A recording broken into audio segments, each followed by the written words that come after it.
Sports TV, man. That's my dude. I rolls with him. You heard what the man said. It's Flight Sports TV.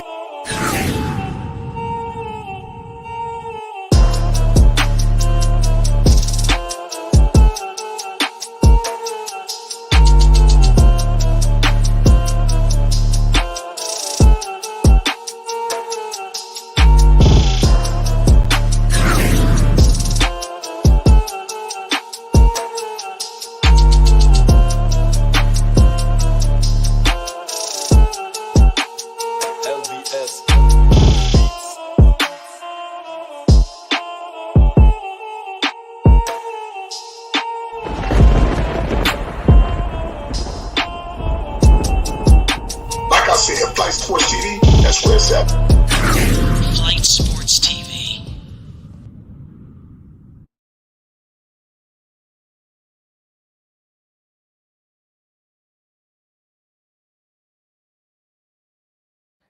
Well, what's going on, people? It's Flight Sports TV. I appreciate y'all for checking with me. I already know what it is. We're back with another one of them things. Listen, we got a lot to discuss tonight involving Lonzo Ball, ZO2, the Chino Hills prodigy on Surreal. Yo, listen, before we get going, man, I want to shout out everybody that's in the chat right now. Shout out Basil Carpenter Jr. Shout out Jessica. Salute to my man, CWE. Shout out Isaiah. Shout out Recap. Everybody, I see y'all, man. Peace and love to you all, man. Listen, we got some big time news today, y'all. Shout out Chuck Morris. I mean, I couldn't believe what I seen. I knew it was coming, but I tell you what, it's some conflicting reports, scattered all around. To be honest with you, I'm excited. I think this is tremendous progress. You're talking about a man who was completely MIA, missing in action. This marks literally a whole entire year, a whole 365. It's kind of crazy that we've come full circle, to this magnitude, but it is what it is at the end of the day. I tell you what, Lonzo Ball is definitely on his way, back, but it's going to take numerous steps. Billy Donovan made, a report today. And like I said, this video is, this video, shout out Isaiah Curry. This video is definitely going viral and people are definitely speaking on it, and it drew major notice, especially from head coach Billy Donovan, which he addressed some things today, involving Lonzo Ball. And these reports are brought to you by ESPN, also Sports Illustrated, a couple of other people. But this literally marks a whole 365. And Billy Donovan had to say something because it looks at things, it's looking like Lonzo's on his way back. But Billy Donovan is not so sure if he's on the way back immediately. So that's why it's very conflicting involving, will he be back? As far as All-Star break, that's the most important situation right now for Lonzo, because that's the timeline, All-Star break, so he's got to make sure he can make the timeline. Shout out Mo, so I want to just read some reports from that had came out. Billy, like I said, Lonzo Ball posted a video of himself dunking on his Instagram account today, a sign of small improvements he said he has experienced recent in the recovery of his left knee. As you can see today, Lonzo Ball was hopping off that knee. He was doing a lot of things that he couldn't do prior. Billy Donovan stated those are things that maybe 6 weeks ago he couldn't do. And that was right before today's game. So as much as there are little steps, it's still progress that he's continuing to make. So clearly, all around the board in Chicago, Billy Donovan believes it's progress that needs to be made, but it's all about when he's coming. When the hell is Lonzo gonna make his way, his long-awaited debut back? Because this has been a crazy ass 365. We're gonna get into the debacle at what's going on. It says OKC really finna beat y'all. Listen, we gotta wait for Lonzo to say y'all. I'm waiting on Lonzo Ball to get back. That's my number one focus, ladies and gentlemen. I'm pretty sure it's yours as well. Billy Donovan says there's pain there for Lonzo. He said, yes, there's still some discomfort there, but not at the level it was 6 weeks ago. So Lonzo Ball is not experiencing the pain that he was experiencing 6 weeks ago. So obviously it's subsiding itself. Is it an absolute no pain? I believe he's experiencing somewhat of pain, but not, like I said, to the magnitude that he was. That's why he's able to do the things that we're seeing. And like I said, continuing to strengthen that knee. I don't see why All-Star break is not, in his cards. Y'all let me know. The Bulls right now, if you people don't remember, Adrian Wojnarowski made a report involving Lonzo Ball. They had stated that Lonzo was gonna his return is really gonna be dependent on, where the Chicago Bulls are in the standings. If people aren't watching, the Bulls have improved their standings. They were a team that was outside the playoff picture, but now they have found themselves back. So that's definitely, a tremendous sign, for a team, trying to get their starting point guard back. And I believe that Lonzo Ball is needed, because without Lonzo, they're cooked. It's gonna be bad. Shout out CW, so they just need Chet back. Like I said, we need Lonzo back. The Chicago Bulls, they just going to continue to do their thing, just going with the woes. We're going to see what's going on with the Oklahoma City game shortly. But nonetheless, back to the reports involving Lonzo Ball. Lonzo was at a charity event. Like I said, he has stated a lot of good, positive strides. And then, like I said, recently, about 3 weeks ago, he stated some claims as well, that things were moving in the right direction, but still no timeline. That's just the only problem, that we need. But I believe that Lonzo Ball is on track, for after All-Star break, like Adrian Wojnarowski stated. As you can see, progress is being made. So this notion that Lonzo is, not ever was gonna come back, or this, that, and that. I don't know how far to the extent people may have viewed this injury, but Lonzo Ball clearly is looking to put this behind him. But this is definitely one of the biggest battles that he's gonna have to overcome in his career. This will not be easy, to get over this hump, for Lonzo Ball. CW says we got the date before. Yeah, shout out Jessica too, who just rolled in here. Peace and love to y'all, man. I want to shout out everybody that's tuned in on this Friday night involving Lonzo Ball. Like I said, this was a big time breaking news report that's got really pretty much everybody in the frenzy. Like I said, this is kind of crazy, but it just it seems like every time some good optimistic things, come out involving Lonzo, you usually have Billy Donovan coming to slow things down, so it's just going to be troubling, because the reports seem very conflicting, but at the end of the day, the report is Lonzo is improving in rehab. You can't get a better look, at an improvement than what we just witnessed. We got to remember something, y'all. Prior to last season, Lonzo Ball said some real shocking things, about him dealing with his injury situation. Lonzo Ball has stated things like he couldn't walk up the stairs, he couldn't do this, he couldn't do that, just basic tasks. I mean it was just horrible when you was hearing about it. And at that time, he was supposed to, mind you, Lonzo was supposed to be back, last season, after the trade deadline. He was supposed to be back for the postseason. So to see Lonzo just completely just out the circuit of the mix of all of that, and to be dealing with what he was dealing with, it just seemed very horrifying. And then he had to go get the other surgery. I mean, it just seemed like it was doom and gloom, in terms of the recovery process. And it was going to be, it just seemed like it was just a much more worse situation than first we believed, and it was, because there seemed to be some complications, that the doctors believed that they fixed. Now it's just going to depend on, just this rehab process. Can the Bulls medical staff, along with his staff, get himself ready? But I like what I'm seeing from Lonzo. I believe we are going to see more. I think this is just the beginning, of clips and things of that nature that we're going to see of Lonzo. Lonzo's back on the court, y'all, so that he's getting shots up. He's making significant progress in that area. So we will see, the best of Lonzo Ball. I will tell you that, when he comes back.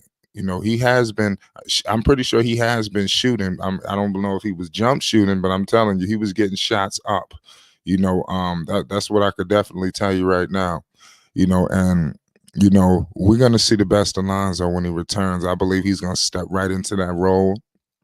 Defense travels. I think that's something that he's going to be able to implement right away for Chicago.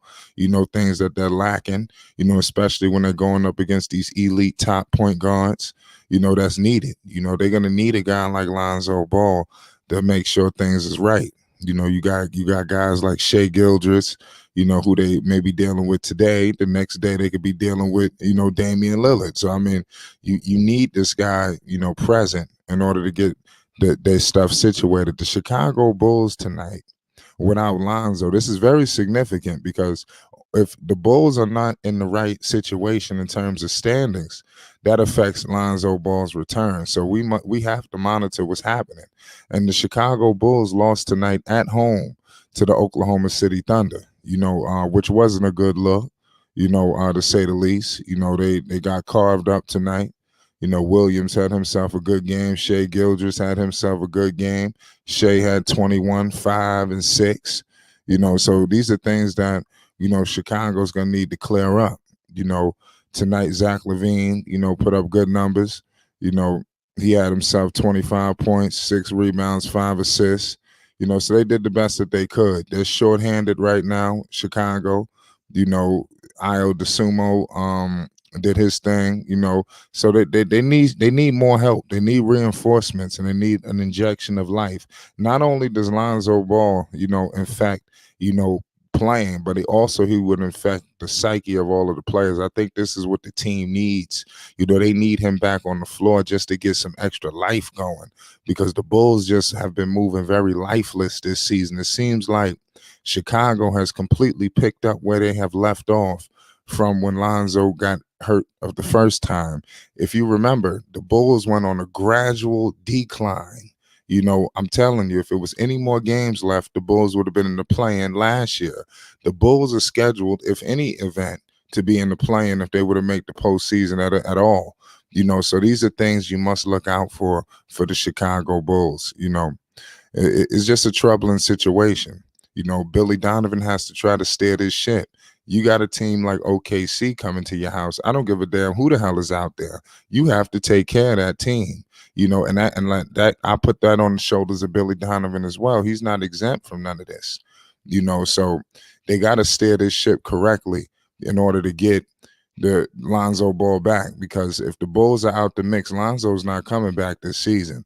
Even if he was right, like, good. You heard the reports. They're not going to bring them back if the Bulls are not in the right situation. Mind you, they got the Golden State Warriors, coming to town this Sunday. So the Bulls really got their work cut out for them. They got to go out there and win these games and steer this season correctly, because they started off so bad.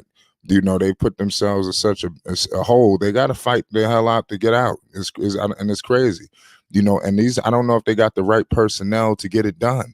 Because you got a lot of my guys, your guys, just they out for themselves. You got guys playing for another contract. You got guys, like I said, playing for a scoring title, playing to make an all-star. I don't know what the hell is going on in Chicago, but they're not playing winning basketball. They need more winning players, and I tell you what, Lonzo Ball is one of the first dominoes, in terms of winning players that they're going to need. Who the hell else is there that you could really legitimately say, man, this guy's a winning player? We've seen, my man DeMar DeRozan, heroic nights. It's getting to the point with DeMar, if he puts up a huge night, nobody gives a damn. It's certain players, who haven't won championships or even had significant success in the postseason. When these guys putting up 40, 50, it just really it just goes in the air, because nobody's impressed with what you're doing. And Zach LaVine has found himself in that same situation as well in his young career. He just got himself in the postseason. But he's found himself in a situation where if you go out there and put up 35, 40, Shit, if you go for 56, 7 threes, I mean, that's really not gonna mean nothing if you can't do it, in the crucial times when it matters the most. What the hell are you gonna do? When they went in the postseason against the Milwaukee Bucks, Milwaukee just cleaned their ass up. you know I mean, you literally just, it was like boys to men, out there. I mean, it was seriously, you seen the level, that one team could go to or flip the switch. What's the Bulls? I don't know if they can do that. Even when Lonzo Ball comes back, they've put themselves in such a hole. I mean, seriously, I think it improves their chances in the playing situation, because if you going up against certain teams, I mean, you should be able to clean the house. With these teams, trust me, this is the Chicago Bulls. If you run up against a team like the Washington Wizards or maybe even the New York Knicks, I'm just hypothetically speaking, in terms of when the tail end, who some of the foes could be. The Bulls with Lonzo would be the favorite in all these scenarios, whether home or on the road. They would be a dangerous team in the play-in. They just got to make sure they get their ass there and they got the whole team intact to make history and shake off and get this season right. Listen, we joined right now by my man Rave Kingdom and my man Uncle Vern. What's the deal? Hey, what's good, Flight? What's good? Hey. You heard the news about Lonzo. Yeah, I heard you brought. I heard when you first broke it. Hey, I'm glad to hear you coming back. Everything is right on schedule and everything else. But I agree with this time I agree with Basil, Carpenter Jr. You know what I'm saying? They don't need to worry about the rushing back like that. Shout out Dave. And they did try to, try to for the Bulls to sit up there and try to make them make their decision about what direction they're going to go through and everything else.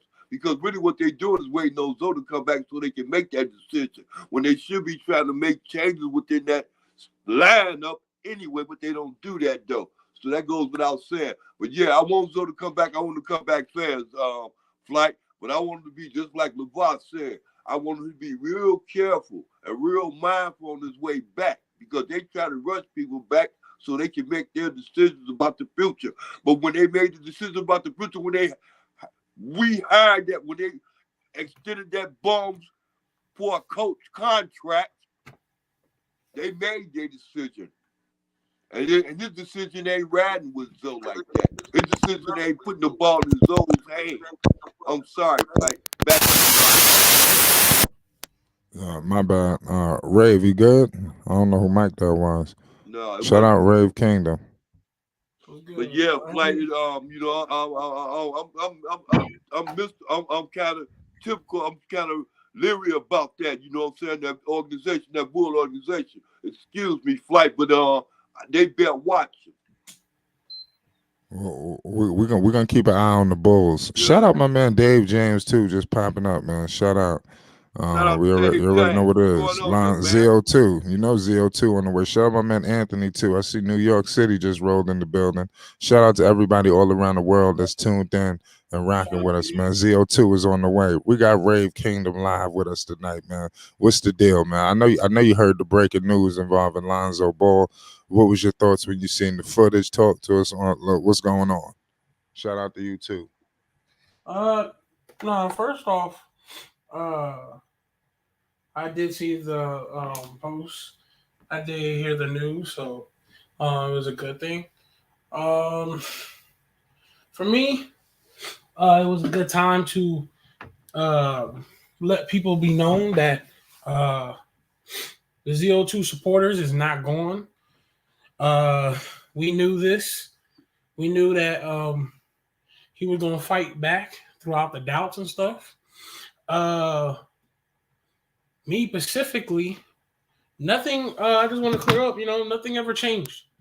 Y'all know how I feel about Zoe. Y'all know how I feel about the Ball family. I'm still rock with everybody, and for me to see him out there, I think it was a good thing.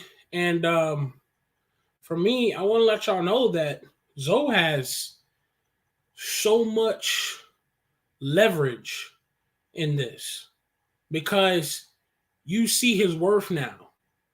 because here the Bulls are hanging around at the 10th seed. Yeah, I think they're the 10th seed.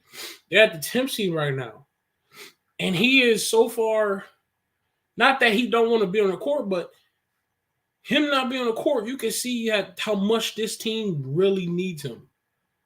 And I'm glad that some of the Bulls players is fighting back, trying to win games out there.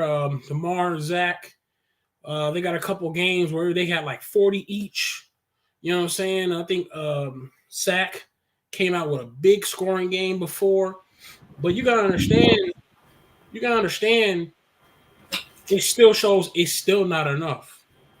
You get what I'm saying? And we all sat there on numerous arguments, on numerous conversations about, oh, they got DeMar, so they should be fine. And they got Zach, they should be fine. But the people who support it and been trying to tell you how much just one person that just proves our entire point. Hey, yo, keep preaching, Rave. I'm just keep preaching, Rave.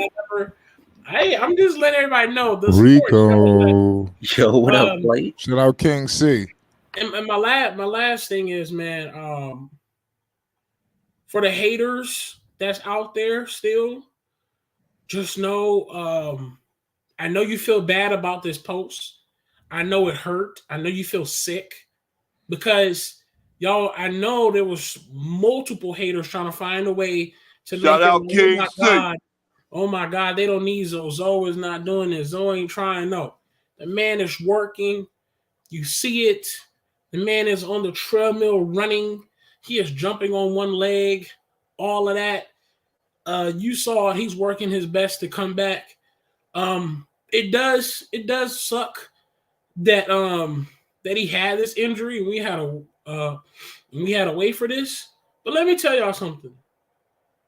I think he's going to come back a lot better than what y'all think, because we're talking about a person that has a lot of time on his hands, and we're talking about a surgery that he did to take care of what been always holding him back from the heights that he was reaching. We all saw in the past where Lonzo had a triple-double, or Lonzo was going crazy on people, hitting some threes back-to-back, getting a couple dunks against them Lakers and all that. Oh, we seen, we forgot. Don't act like y'all forgot. But we always knew that every time Lonzo Ball was going on a stride, 20-point game, another 20-point game, another 20-point game, and then he got hurt.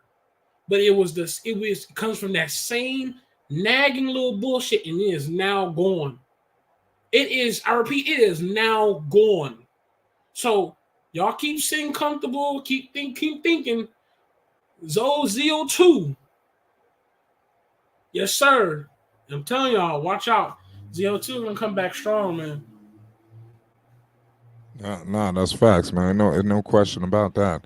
Rico, what's your thoughts on the situation involving Lonzo Ball, man? I know you got some things to chime in on. Man, talk to us. What's up, man? ZO2 is on the way back. I just wanted to ask Rave and the panel real quick before I go.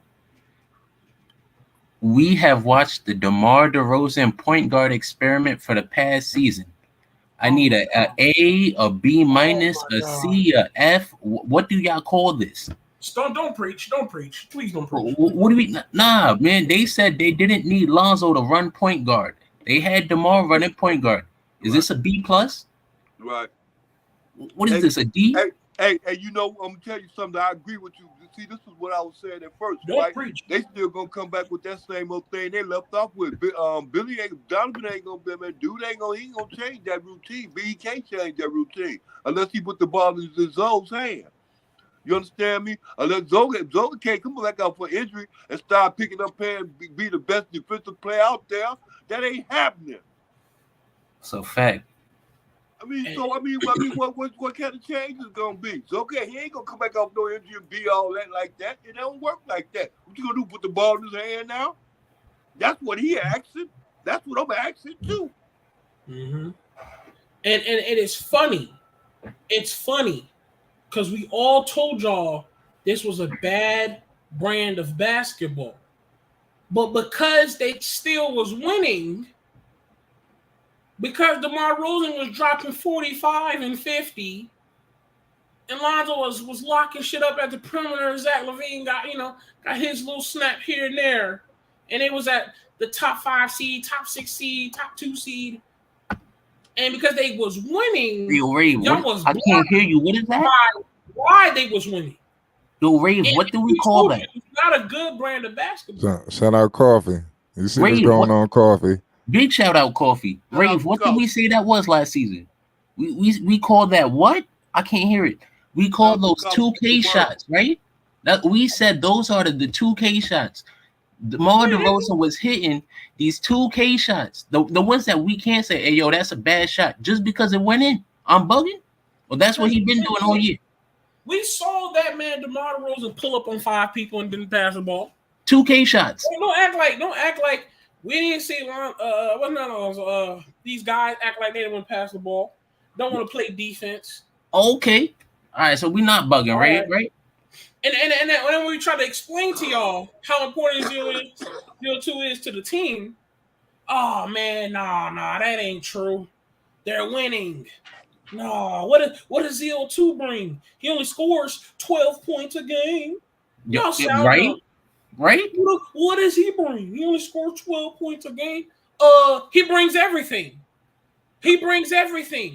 Defense. What they said about his shooting? He's an all-around player. Playmaking and defense. Oh, that's what they lack. He don't shoot every game. He gonna hit 4 threes one game. He gonna hit 0. Now, y'all, how those shooting looking? I thought he was inconsistent. I think that inconsistency might be better than what they had. When y'all was talking, y'all wanted Lonzo on the bench and Ayo starting. That's what they said. Right. They wanted Ayo to start over Lonzo. Now you got Ayo starting. What's going on? Kobe. Don't forget about Mr. Kobe White. Sir, in the beginning of this season, facts, Blake. In the beginning of this season, they said, "Oh my God, I don't really see the importance of Zoe coming back too much because I think Ayo and Caruso and all of them, they're holding it down. What the hell is wrong with them? They can handle it. Right? They're holding it down. Oh, y'all look stupid now. Y'all look dumb. Oh yeah, Kobe White played better with Vucevic. Now they both look trash. Oh yeah. I forgot they said that. I totally forgot. Oh they my was God. like, bro, Lonzo, they're not doing good because it's supposed to be Vooch and Kobe White. I forgot. Yo, I forgot. Mm-hmm. Oh man. And y'all sound stupid when we told you, bro, Lonzo gave it to Vooch. Vooch missed the bitch. He missed the layup.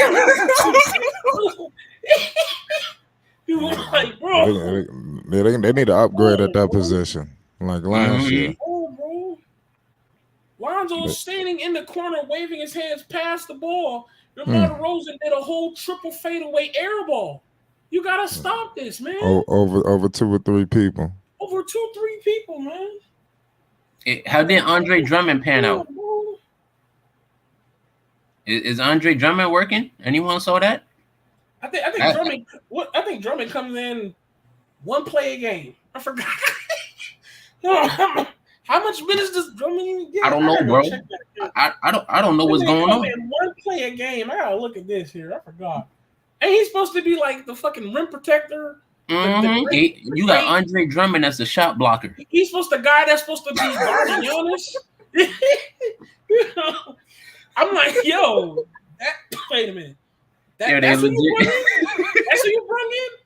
A 45-year-old who can barely get off the floor? That guy. Come on. Lonzo got to play defense on 2 centers now. Imagine. Come on now. Come on now, bro. I already knew what was going on when you got Lonzo in the paint on the game-winning drive. You got Lonzo defending the center. Like, what? That's crazy. That's a mismatch. Nah, he's the best defender. Like, what? Don't tell me this. Do not. Rave, how's Zach LaVine looking? Is he still hurt? I don't know. Apparently, he's been injured for 3 years now, or 2. Well, you know what? For some apparent reason, every game they lose. Oh, that's because Zach LaVine is not 100%. The nigga been through 5 all seasons. He been through 5 all seasons and a max contract. Yet he's still not 100%. 200 million in that doctor bill, he can't fix it. I don't get it, bro. It's not. Come on, bro. You can't fix it, bro. You've been through 5 all seasons in a max contract. Come on, bro. Something ain't right, bro. No. Something ain't right, man. Come on now. DeMar DeRozan. I heard, you got a couple of buzzer beaters. But explain to me why he can't help the team win no games either, though. Explain to that part. DeMar said he was going to put Patrick Williams through the ringer. You remember, Rave? He said he was going to put Patrick Williams through like a whole boot camp. He's going to change him into some new player. Big shout out, Dex. He knows this. He saw the interview after they got sent home. DeMar said he is going to change Patrick Williams. Now, wait a minute. This is the same Patrick Williams I told you guys he need to start working on his stuff or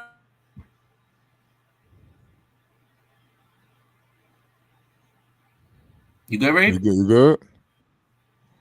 I don't know what he was about to say, but listen, man, I know everybody's celebrating, everybody's excited. You good? Y'all funny. I'm starting to think Bulls fans, like, whatever player they get on their roster, they act like they are the it factor. They act like, remember they thought Skanarowski was supposed to be the it factor. They thought Valentine was supposed to be the it factor. They thought Kobe White was going to be the it factor. Who else they thought was going to be the it factor up in there in Chicago? That rookie who's the leader of the team, apparently. What's his name? They thought Aya was going to be the next son of Jesus.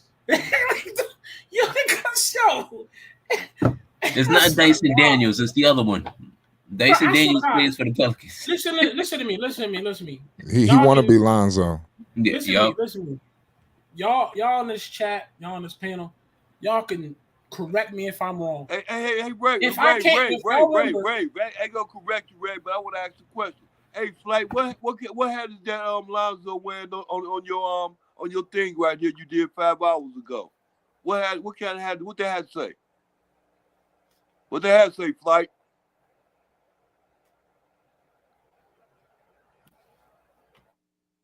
You see it? Oh, yeah. There you go. Yeah.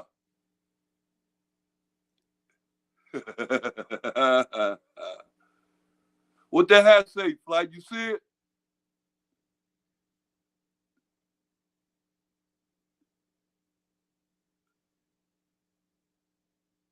The white hat he got on. I'm confused. What hat? And on the side, he's shooting the jumper. On the side. Oh, Flight, he asking what team that fitted from. What hat is that? Yeah, who team is that?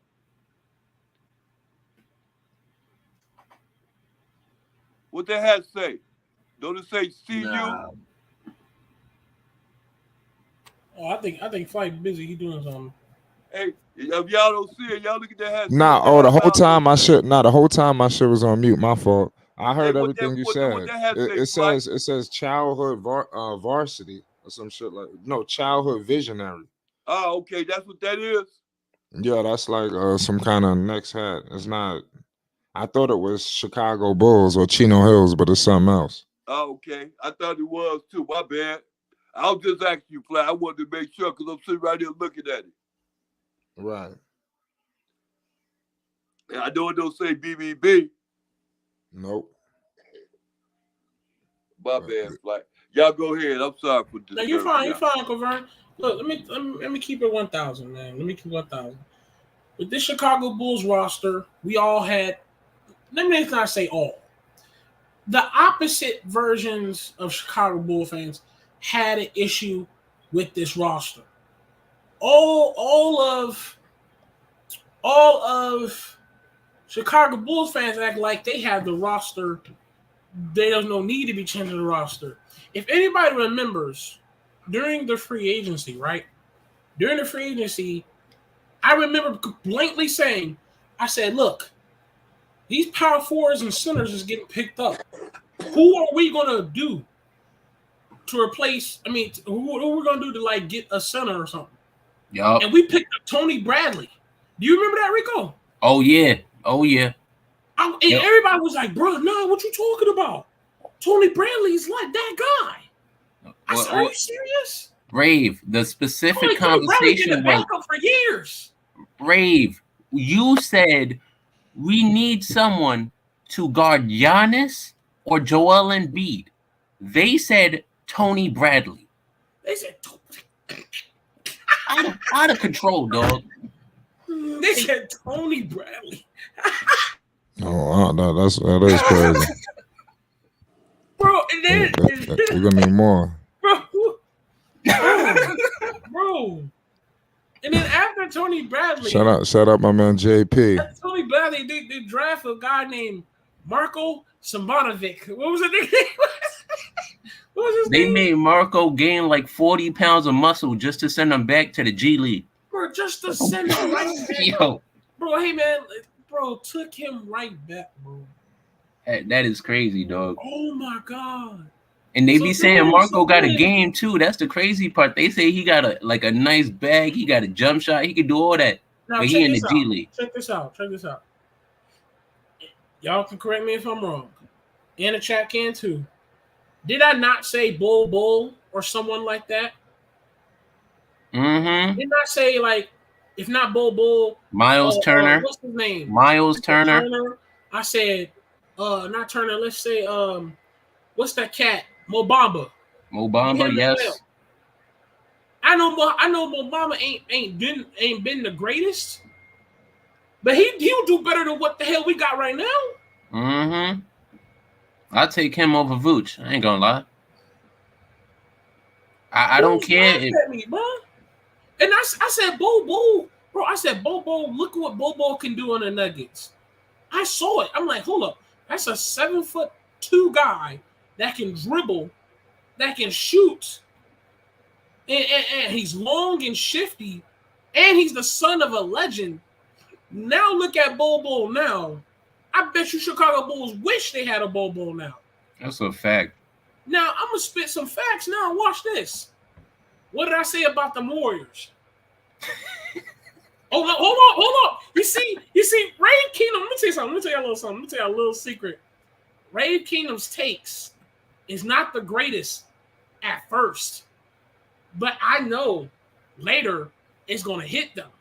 You trying to say they age like fine wine? The Warriors, I said them dudes is decreasing. Draymond is getting older. He is trasher. Klay Thompson ain't been himself since he ain't been himself. Oh man. Who we keeping up a stack? Jordan Poole is taking over.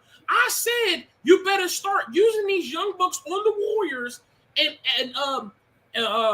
start programming them to get ready to take over for the Warriors. But no one wanted to hear me. Because you can clearly see it right now. Jordan Poole's taking over. I said, you need to start getting some of those young guys. And I know I did a little bit overboard with Trey Curry. But hey, I think we should start thinking about that. I told y'all. I said, look, y'all better trade these guys while they have the most potential. Draymond is coming off a championship. If you don't trade him for some pieces now, look, I'm gonna keep it. I'm gonna keep it 100 with you, Rave. I don't. All of that 3-point shooting is great between Steph and Klay, but I don't think if they don't have Draymond defensively, I don't think they winning shit. They need to move him. Listen, like I said, I know. Listen, Jay. Listen. I know the Trey Curry was wild. I already said that was wild. That's the past. I'm just saying, look at that Warriors team. I told you they got maybe 2 more years out of me. That's They a better fact. start doing something. Y'all didn't want to believe me when I told y'all last season. I said, look, in them Warriors, they ain't looking that good as y'all think. I know they won that championship, but you got to really look deeper into what that is. Next year, they getting older. Draymond can't play a lick. Klay Thompson ain't, I mean, to me, Klay Thompson ain't the same. I get it. Some numbers might, change my argument, but Klay Thompson to me ain't the same. Because I remember Klay Thompson was feared. Every time Klay Thompson walked on the court, I'm trying to shake his hand. Last time I checked, when Klay Thompson got on the court, he was feared. Am I not lying? Nah, that's facts. Who's afraid of Klay Thompson right now? The only person afraid of Klay is Dylan Brooks. Everybody else, they right now, bro. I'm just keeping it real. Who is afraid of bro?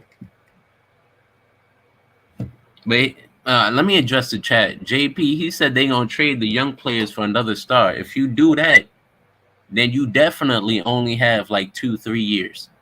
That's what I'm saying. That all that means is the point is to trade Klay or Draymond for a star, and you extend Stephen Curry's career maybe 5 more years. You trade Draymond and maybe Jordan Poole, then you could get a young star, a young up and comer.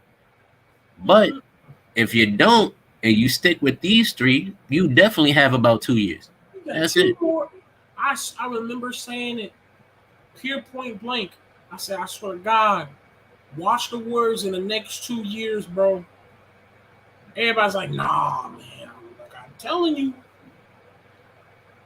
Y'all don't want to hear me. And also, I have to admit when I'm wrong. Pelicans? I'm not about to sit here and act like I'm always right. God damn it. I got to admit when I'm wrong.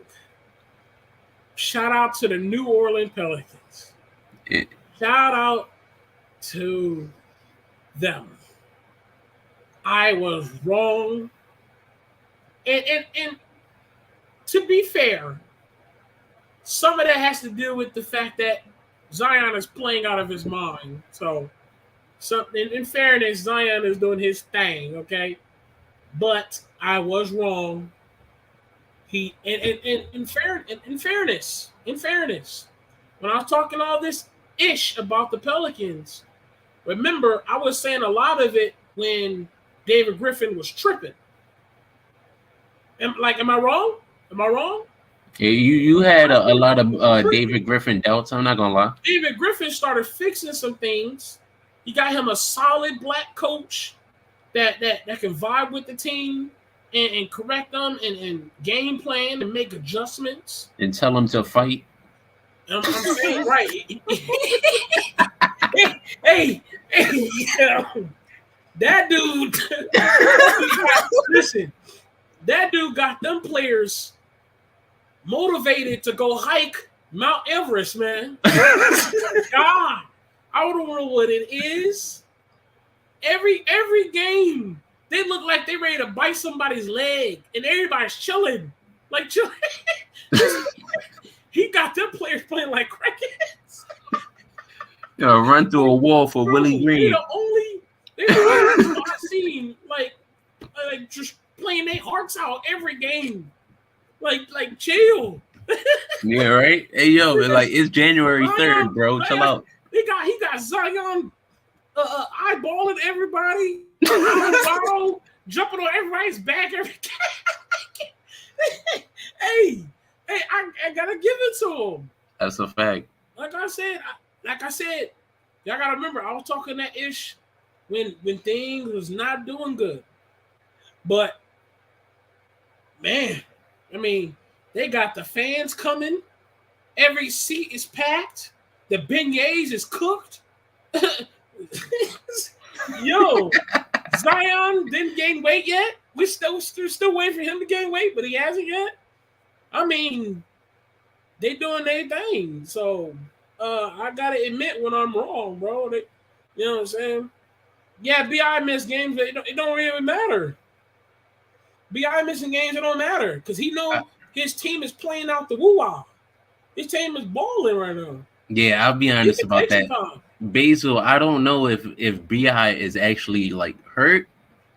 Like, I'm not gonna say if he's not hurt. I think he is injured, but I don't think he's in a rush to get back. I just think he's taking his time with his recovery. It probably with Bi, he not stressing nothing like Lonzo until the All-Star break. So maybe February. That's not a good thing. But then again, if you healthy and you just taking off like extra 15 games, why not? And Dex been trying to push Brandon Ingram to Miami for a long time. No, not yet. Yeah, I want to see him play with Zion before we start talking like that, right? Same. I think that pick and roll could be amazing between Bi and Zion. Look, Isaiah Curry. Bi would be nasty out there. If they could keep some of them people, that'd be a lot of firepower. You talking about Oladipo, who my man Jimmy. I mean, that's a lot going on. But I don't know if that's gonna happen.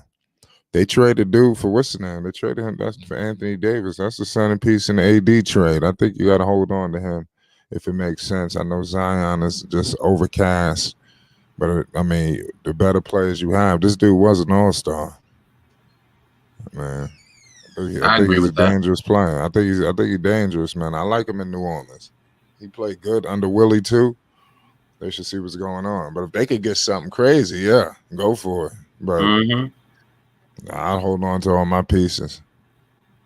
Hey, if Kevin Durant starts talking about he don't want, requesting the trade again, and he want out of Brooklyn because Kyrie leaving, Brandon Ingram, you want to come play in New York? That's how I feel.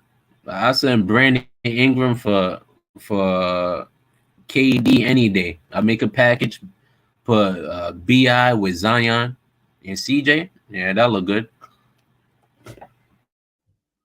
Somebody said the Pels would collapse. Hold on, Dex, you didn't be a contract. The Pels would collapse if they lost Zion. I mean, I don't know.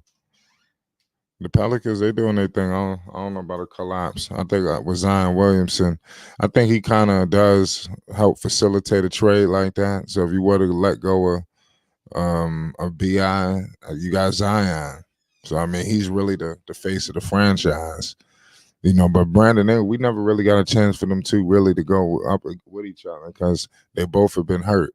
When Brandon Ingram was having his best year, it was no Zion. Now Zion is having his best season and there's no Bi. So it don't make no sense. It's just they can't get it right.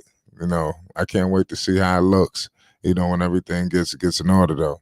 They're gonna be a dangerous team. I think the plan is to get everybody ready, for the playoffs. Let's see what happens. But I appreciate, like I said, everybody tuning in. Listen, we have breaking news. Lonzo Ball, this is a breaking news report, y'all. There's a lot of things going on involving Chicago. It's a lot, to discuss. The Bulls are definitely going to be on the up and ups despite losing this game tonight. If they were to get Lonzo Ball back, I'm telling you, it's going to fix a lot of their issues. Rico, you there? Yeah, I'm here, Flay. What's up? What's the number one thing that Lonzo Ball changes when he comes back? I want to say their pace. Their pace, he's probably going to limit their turnovers. Number one, though, I want to say, actually, not pace. I want to say shooting. That's shooting and floor spacing. And he's for sure going to add that. I don't think the Bulls have anybody shooting like 40% on maybe 6 or 7 threes. So you add that to the lineup, that's a guy you need to be there all the time, 24/7. There is no more doubling off of Alex Caruso or Ayo to go irritate Zach LaVine, or Vucevic, or DeMar DeRozan. You leave Lonzo open. I am hoping they have not seen Lonzo all season. If they see this man open, you better hit him. There's no excuses no more. You felt the impact of not having a shooter. Now you have one back, you utilize him. There's nothing to talk about. Yeah, it's kind of crazy how you got. Go ahead, Flake. No, I was just gonna say it's kind of crazy how he got ridiculed for that role, and it's like that's actually one of his best assets, and the team could really use that right now. In terms of that Exactly. 3-and-D, people were saying that, that he got ridiculed for that, a lot, especially with the Bulls. Of course, we want to see him do much more, but he's very effective. Catching and shooting too. That's another good thing that he does. He's just all around great basketball player, doing whatever the team needs. Nah, The yeah, team need a lot. Team need a lot though. I agree with that. I still, even if he do get brought back, I want to see him on a minutes restriction for like the first 2 weeks. I do not want to see him guarding any centers. I do not care. I don't care, Vucevic. That is your job. And from there, just ramp him up a little by little. You do not need to play Lonzo 30 minutes right out the gate simply because your playoff hopes aren't looking too great. Because if you mess up your playoffs hopes by getting him re-injured, then you definitely don't have any playoff hopes. So bring him back slow. Don't do nothing too crazy. Mac, I'm reading in the chat. Mac is saying don't get him hurt again. I agree with you, Mac. That's what I'm saying. Maybe a minutes restriction. Bring him along slow. If you feel like he's not ready, he's still in pain, just shut him down. Like, I don't want to say shut him down, but don't rush him back. Lonzo Ball is, in my opinion, is not the difference in the Bulls between the championship and losing in the first round. That's a very big gap for Lonzo Ball. But the only thing that's going to make this team an actual championship caliber team is them revamping their offense and playing an offense that suits everybody. That shit takes off season. That's what I said. It's not a guarantee that, like I said, Lonzo Ball, he doesn't fix absolutely everything, but he definitely can help, in that avenue. But the Bulls definitely got, some deficiencies all over the board. They got a lot of issues that need to be corrected that, is beyond Lonzo, but he definitely does help. Deck says, LeVar to Lonzo not to come back when he's 60, 70, or 80, but 100. Right. Yeah, I think that's definitely the case. Well, what you think about that, Uncle Van? Well, I agree. Like I said before, Flight, I agree with. Like I said before, Flight, I agree with that. I agree with that wholeheartedly because I know what the Bulls trying to do. The Bulls trying to sit up there and bring up a game plan. The game plan is not this season already because they, to a certain extent, Flight, they have to write it off. But what they doing, they trying to go ahead. But they messed up when they going ahead now because they have to make a game plan. They have to change. They have to change their playing personnel. They have to change they have to make a choice between DeRozan and the other guys, Levine. So that's going to be difficult and hard. So they don't know where to start at. They know one thing: they got to rely on DeRozan because DeRozan is their leading scorer. He's their go-to guy. So they got to put that all to consideration. You understand me? And they have to make a decision. They done already made the biggest decision already was the stupidest one. They hired Billy Donovan back. Never hired him back, but they gave him more money. They could have waited before they gave him more money, but they just had to do that because they just sold on Billy. I don't get it, Flight. I really don't get it. And no, don't bring Lonzo back like that. Don't bring you if it ain't work, if it ain't feeling good like that. Don't bring you back like that because I'm gonna tell you one thing. The same thing going with LaMelo out there in Charlotte. You understand me? LaMelo should be playing a lot of them games because of the fact he's getting hurt like that. But it's all right though. That's in his contract. He have to play, and he gonna play. It don't make a difference. Because you want to play anyway, and he know they're a losing team, but he still want to play. Lonzo want to do the same thing. Don't be ridiculous. Because after the season start, they're going to make changes. And what I hope they do, they send Lonzo out there to play with his brother. I hope that's a change they do. But back to you, Flight. Yeah, you want him out there in Charlotte? Man, I want him anywhere. He's going to be happy and satisfied, especially with his family. I want all of them to be out there together. One big old happy family. If it be out there in Charlotte, so be it. Well, you don't give a damn where it's at. Man, long as they be out there together. They could be in LA. Hey. That's it, Flight. That's all. You know, you never know. I think if LA ever became a destination, the Clippers is definitely going to be the place, not the Lakers. Yeah. Yeah, they messed that up already. Yeah. Yeah. I think Lonzo Ball might be the final piece to the Clippers if they actually take themselves seriously. Right. The Clippers are all right. Yeah. Clippers up. The Clippers. What? Understand this, brother. Clippers are old, so you ain't gonna sit up there and put no money around no old team like that. They old. They ain't got no more than 3 or 4 years in the in this league like that. What's the name of them? What's the name? Both of them forwards. Them two guys ain't gonna be around the next 3 to 4 years, and they already been proven right now that they vulnerable. You know what I'm saying? They can't get a lot of games in, especially the other one, Kawhi Leonard. Yeah, that's who I'm more worried about. Kawhi don't. I'm sorry, man. A lot of people, they have this narrative about 1950s basketball players being part-time NBA players, whatever the hell. Kawhi doing the same shit, y'all. Right. Yeah, y'all gotta hold him accountable. There's not even real back-to-backs anymore. Kawhi legit will set out 2 games and there'll be 2 days in between each game. That is horrible. Well, he only hurt his legacy. That's it. I'm gonna make this statement. I don't know if you're gonna agree with it or not.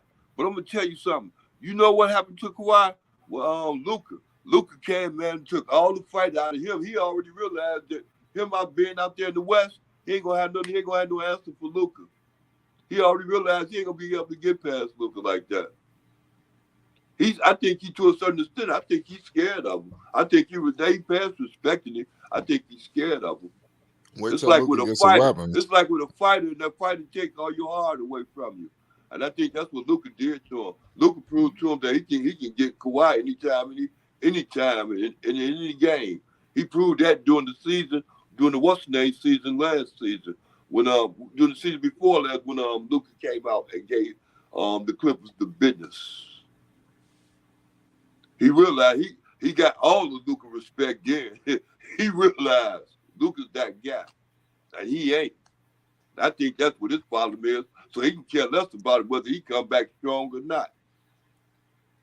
I think he half-assing it like he was doing all them other times, but now he really got to do it now. I agree with that.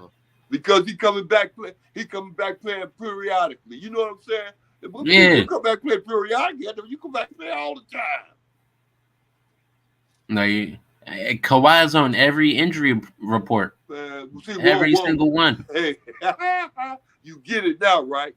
If you they're gonna say, well, hold on, Kawhi, you can't come back because you ain't ready.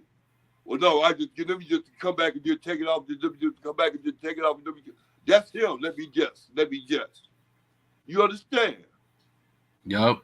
If he ain't strong enough to do this, that's like with Zoe right now. If Zoe ain't strong enough to come back, before he trying to come back, bro. Oh, would you try to pull a Kawhi Leonard? You think we need you that bad? You pulling a Kawhi Leonard? No, Zoe ain't gonna do nothing like that. What I'm saying is that's what Kawhi doing. Kawhi sold out. That's my point. He don't want to come back and mess with them people out there in that West like that. He good with taking a back seat. He good with coming in on the second string. Who? Lonzo? Kawhi Leonard, bro. You done lost the whole I lost the whole conversation. Yeah, you did. Yeah, slightly towards the end, but I got you. I understand I understand now. No, Zoe ain't good with that kind of thing. That's why I say, so if you can't come back 90%, 100%, don't even try to come back. You ain't got to pull a Kawhi Leonard. You ain't got to do that. Don't come back trying to save the team. They ain't trying to save themselves. The Clippers ain't going to never win nothing. Yeah, and the Bulls ain't neither for that matter. They don't let Zoe go and do what he's supposed to do. That's period. That's point. I don't care if they go get what's the name? The tallest guy in the world or the smallest guy in the world. Don't make no difference. And they don't let Zoe run that can do what he got to do. They ain't gonna win no games, man. They ain't gonna win no important games. They gonna be worse than 50-50. They ain't even 50-50. Well, they gotta get it together. That's it. They gotta get it together. All right. I agree with that. Yeah. I just you ever seen flight? You know what this means. Verb Yeah. too probably. You ever seen a car? The car be so fucked up. You take it to a mechanic. They just tell you like, yo, just buy a new car. Yeah. That's what these bulls look Yeah. like, bro. Well, The bulls sometimes look. these mechanics be trying to rip you off. You know, some you ever Mhm. go to a mechanic, they'll fuck it up more worse than you took it there. Yeah. You Yo, know, But I tell you yeah. what, Every time I took my car to a motherfucking mechanic, they end up fucking it up worse. I'm telling you. hey, like one thing will make it's a you fact. change one thing will make you change your mind about that is the fact that car keep on breaking down on you, especially in inopportune times. You understand me? Sooner or later you come to the conclusion, wait on, I gotta get rid of this. Yeah. Yeah. Sometimes you got a bullshit car, man. Hey, Shit boy, happens like that. you know, and father time is something else, man. Some things gotta come. All things don't last, like. You know, she was good today, but she needs some rest now. Park her in the garage. Yeah. Get another one. No, listen, when Lonzo get back, man, I'm telling you, he's gonna remind people why, who the hell he is, why people, covet him so much. Like I said, people know, what it's about. Trust me, Bulls fans know what it is as well. They're patiently awaiting his arrival and his return too. Right. So, like I said, we won't have long. We won't have long. Telling you. Let's see what happens though. But like I said, Billy Donovan came out today and definitely, tried to get everybody. I don't know if he was trying to pump people brakes, to make sure people. But this was a great sign. Lonzo doesn't put this on his Instagram story if he's not feeling. Instagram post if he's not feeling confident. Lonzo Ball knew, what was gonna happen when he put this post out. So we got to put all that into consideration. So I think he's definitely feeling good mentally, physically, and much more comfortable to put that out. And I don't think he put that out, and you just it's not looking good for you. I think it's definitely looking good for him to get on the court sooner than later. He's getting shots up. He's dunking the basketball. He's jumping off that leg. Rehab is looking good. And that's one thing, man. With leg injuries, that don't stop you from getting shots up. Nope. And any NBA vet would tell you that. They'll sit there and tell you, go grab a chair and shoot in the gym. That's what they'll tell you.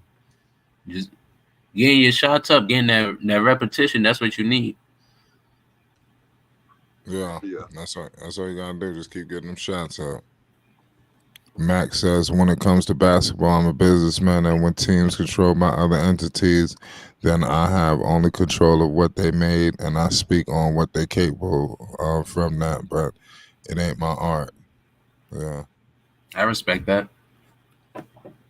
Shout out, Mac. It don't make no sense. Flight, how them Knicks doing? Listen, I haven't even been keeping up with them, man. You tell me. Like I said, I'm waiting for the Knicks to later on. Let's see where they at. I'm not gonna get behind them so soon, because they might mess around and miss the playoffs. If I keep my distance, they'll get to the postseason. Let's see the matchup, and let's go from there. They just beat Washington.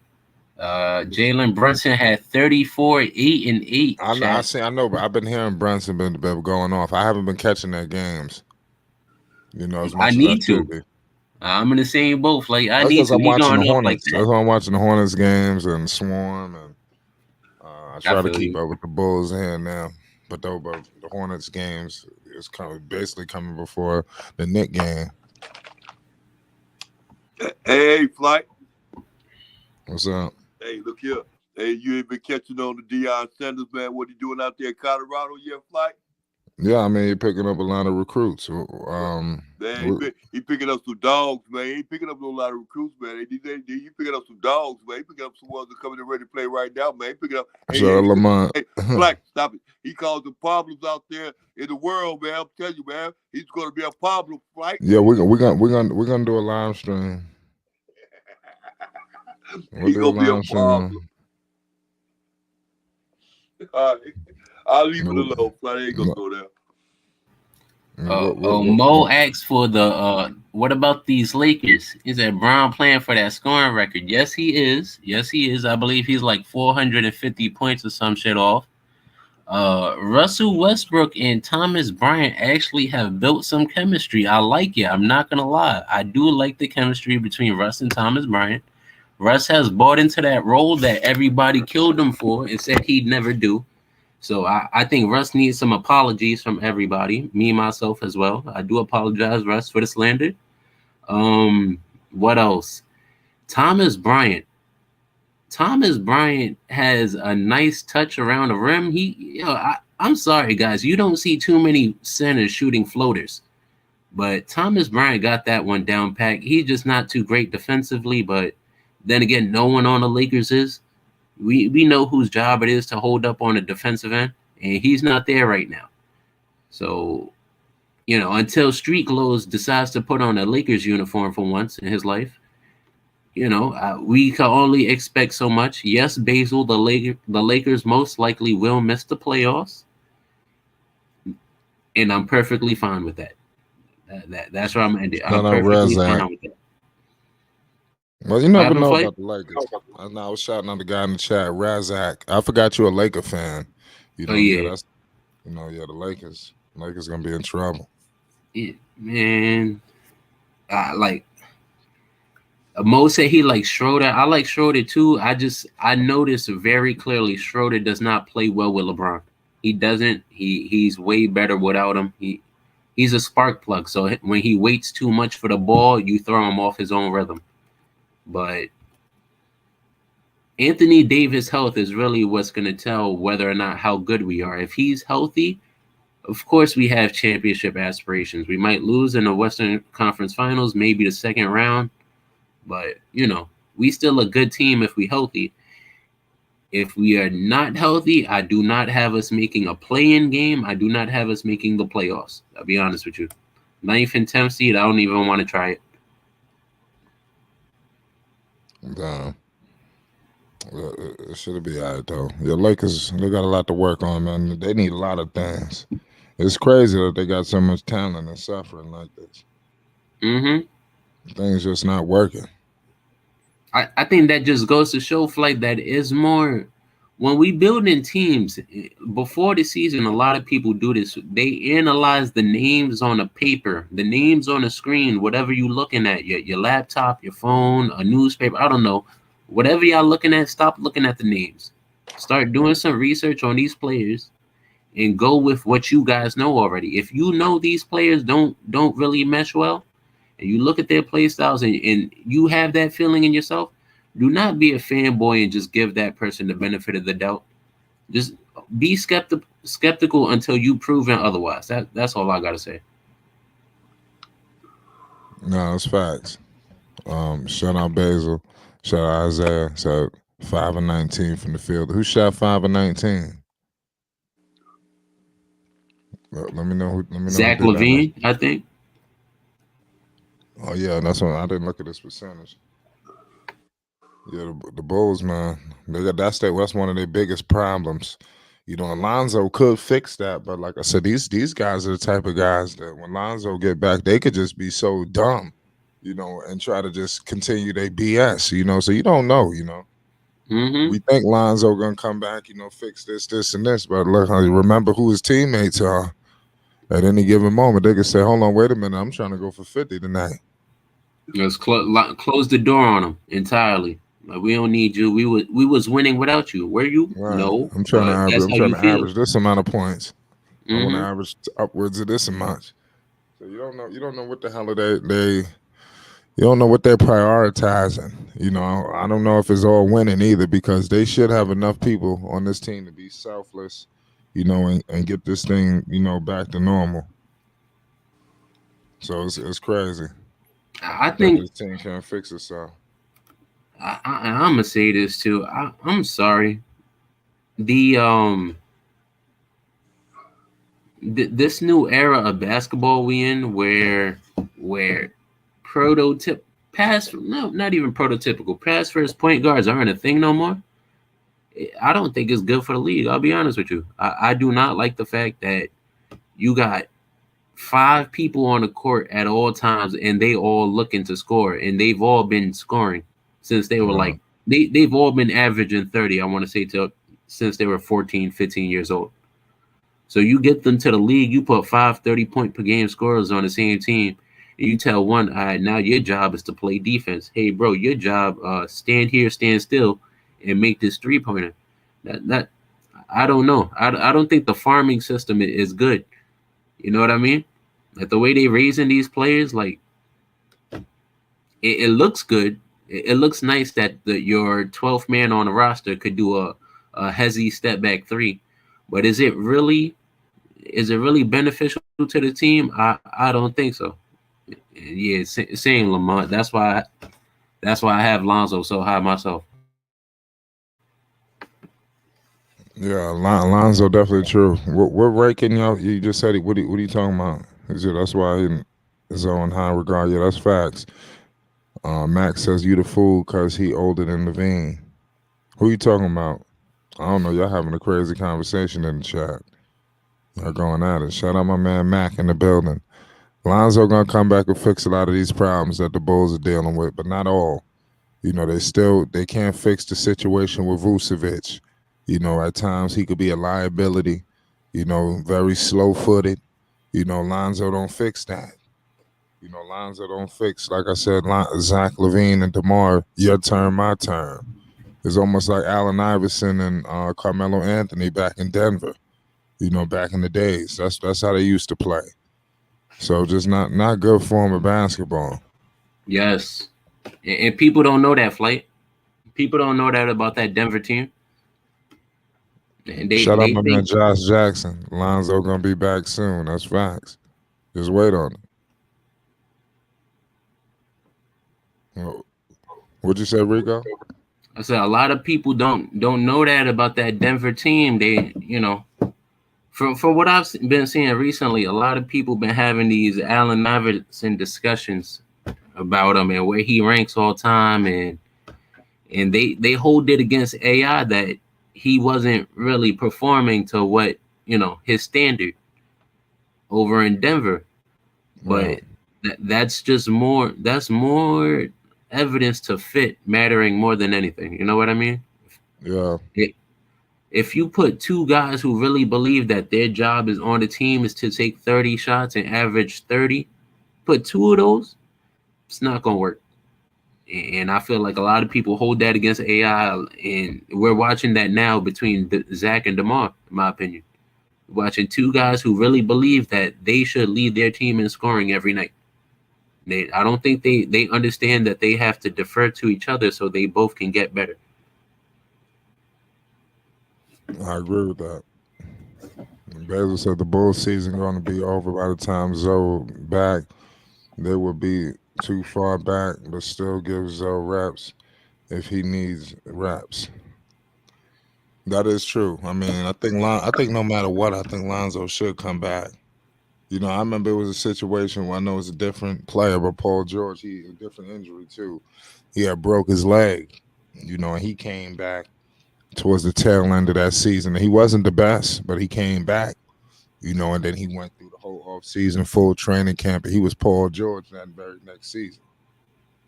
You know, so I think Lonzo should come back. What you think about that, Rico? You think the Bulls should bring Lonzo back at all costs this season, even despite let's say they miss it the playoffs or whatever, or you know? I don't. I'll say this: it's kind of the only reason why I'm saying I don't, Flight, is because I think they need something. You know what I mean? Like, and I don't think they're gonna get it next year. They're up against the window pretty much, is what I'm trying to say. They have, by the time, if Lonzo waits till next year, Vucevic, I think he might be a free agent this offseason or next year. But either way, he's getting older, and I don't think DeMar DeRozan is getting better either. He's getting older as well. So you keep on pushing this a year back, and then before you look at it, DeMar DeRozan, the guy who we already said wasn't good enough to be your number one, now we're talking 2 years later. Now he definitely ain't good enough to be your number one. You got me? So No, yeah, I got you. It's just like asking the question. Well, can Lonzo come back? What is he gonna do? Make the Bulls better, or is he gonna make them? Or is he gonna help them? Because he's gonna help them play defense. That's all. That's right there. Because they can't. They won't allow him to make them better. Flight. Why you say that? Because of the fact they ain't gonna put the ball in his hand like that. They're not gonna change their ways of their offense. The thing's still gonna go DeRozan's way, the same thing. It's gonna be the same flavor. What makes you think it's gonna change when Lonzo comes fight? That's my point. I mean, it ain't gonna change, like that comes down to the to the coach. It ain't gonna change. Lonzo's still gonna be doing that same thing, playing the hell of a defense, running over in that corner. I don't know. I mean, what about you don't know? What do you mean you don't know? That's what he was doing, was making them win. Yeah, that was making them win. They was winning on the Lonzo. Lonzo come back off an injury right now. And they wasn't winning because of Lonzo. This is my point. And disagree if you want to, but this is my point. They wasn't winning because of Lonzo's playmaking.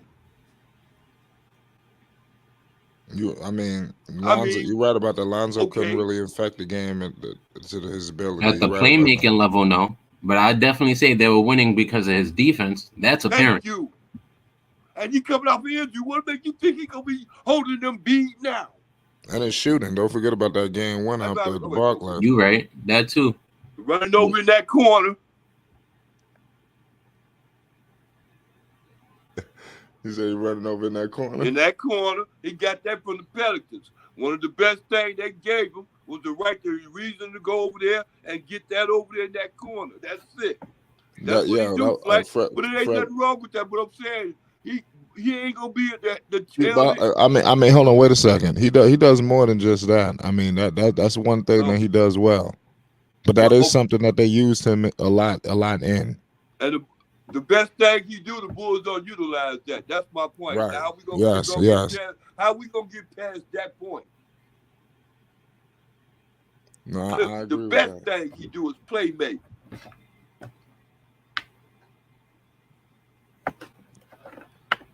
I agree with that. Okay, well, I bet. Well, I don't know. Big shout out, rap guy. I don't want to agree with it. That's my point. I don't want to agree with it. But you say, well, we gonna change when Lonzo get back. Hey, I ain't stupid. They gonna change because they ain't gonna change. And he ain't gonna come back sitting up there making them come from 19 and 24 to going to the what's the name thing like that. He ain't that type of player if you don't let him do that. So what it's gonna be is they're gonna sit up there and evaluate what they're gonna do with Lonzo after the end of the season. And if you put on a good show, then he might stick around. If he don't, he'll be up in the draft. Trade him off somewhere. Probably trade him off to Charlotte because they're the only ones that tried to get him harder than anybody else besides them. So, yeah, like I said, Flight, I don't know. That's what I'm thinking, Flight. I don't see nothing different than that. I'm sorry, Flight. I'm back on that again. Well, let's see. Yeah, I'm telling you. Yeah. Anything could happen. If Lonzo come back, he definitely need to be utilized the best of his ability. You know, you're right about that. It's unfortunate that they do that. Right.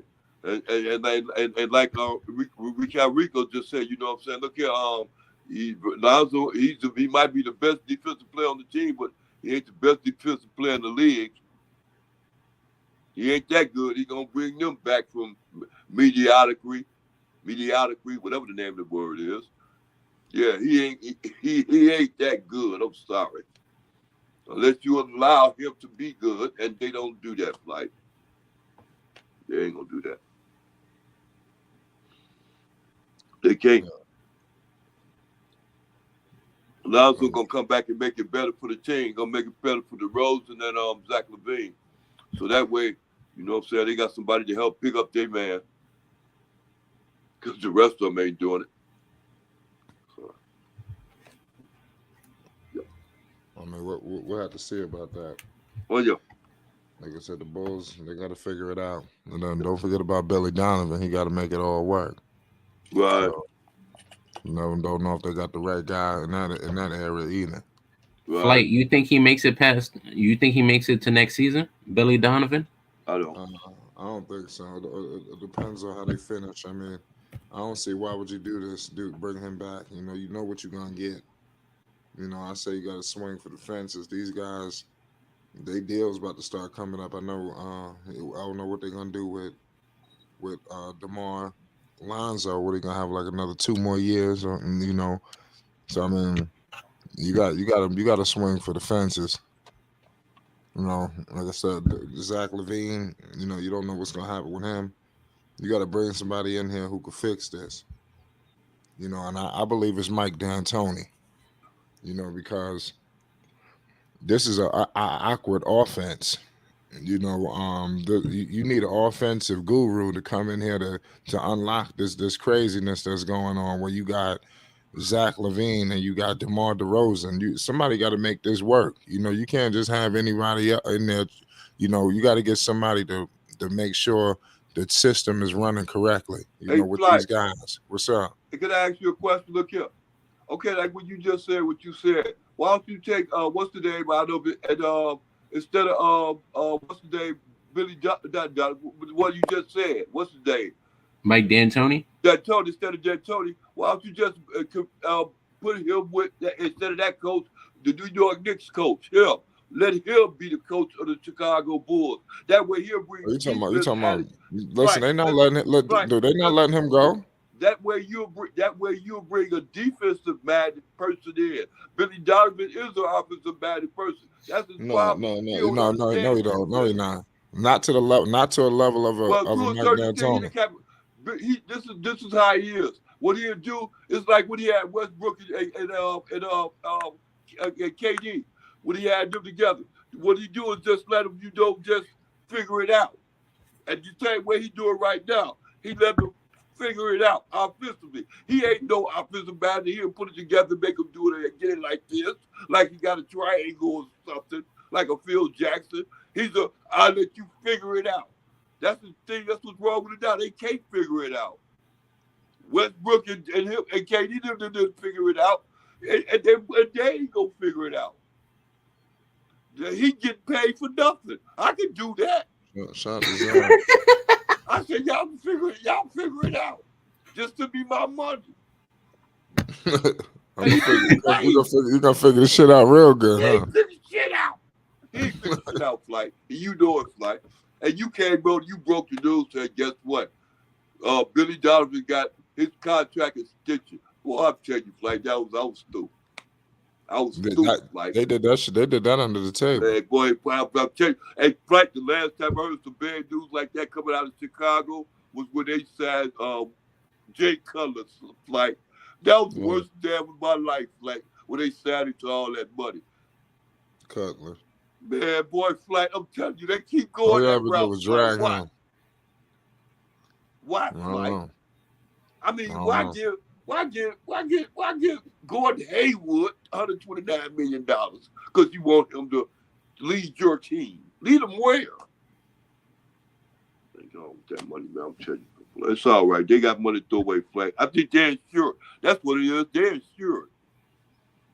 They can make the things like that. It don't matter. They're insured. Even if they get a losing season, they're still insured.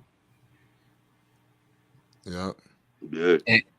I'm sorry, Vern. Now that I see Dex and Zen in the chat, I'm gonna be honest. I have a basketball question I gotta ask you guys about these the term prototype point guard or traditional point guard. I have a question. I wasn't around during that era, so if y'all want to come up on the panel, I need to be educated a little bit. I'll be honest. On what? On the history of these traditional point guards. Where did it originate from? What was like the basketball landscape like back, when they were younger? I just need some research. You know what I mean? Wow. Look, I'll be honest, Flake. I have I want to call it a theory right now about our what we call a traditional point guard. Right. I think the what we ended up calling the traditional point guard actually isn't what it was back then. I think what we So what took was it. it? I think the traditional point guards were like these no-name PGs who used to run around and just feed the big men and not put up these great big stats. You know what I mean? I think Right, and like right. the people, the point guards who and just fed them and maybe average. Casey Jones, for example. Okay, there you go. The big difference is the primary ball handler versus the primary scorer. Thank you, Zen. What I was wondering, because I saw some old 50s tape.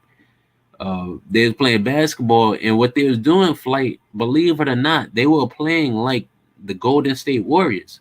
They would kick the ball to the mid. Well, the Warriors do it from high up all the way by the 3-point line, past that.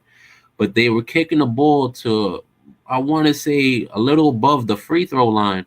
And then you would just see everybody start cutting these backdoor cuts, all of this extra screens, and it looked like the Warriors offense. So if that's the offense they were playing back then in the 50s, and I'm looking, and the prototype or the traditional PG had to be these guys, these off-ball movers, these guys who not putting up the big stats.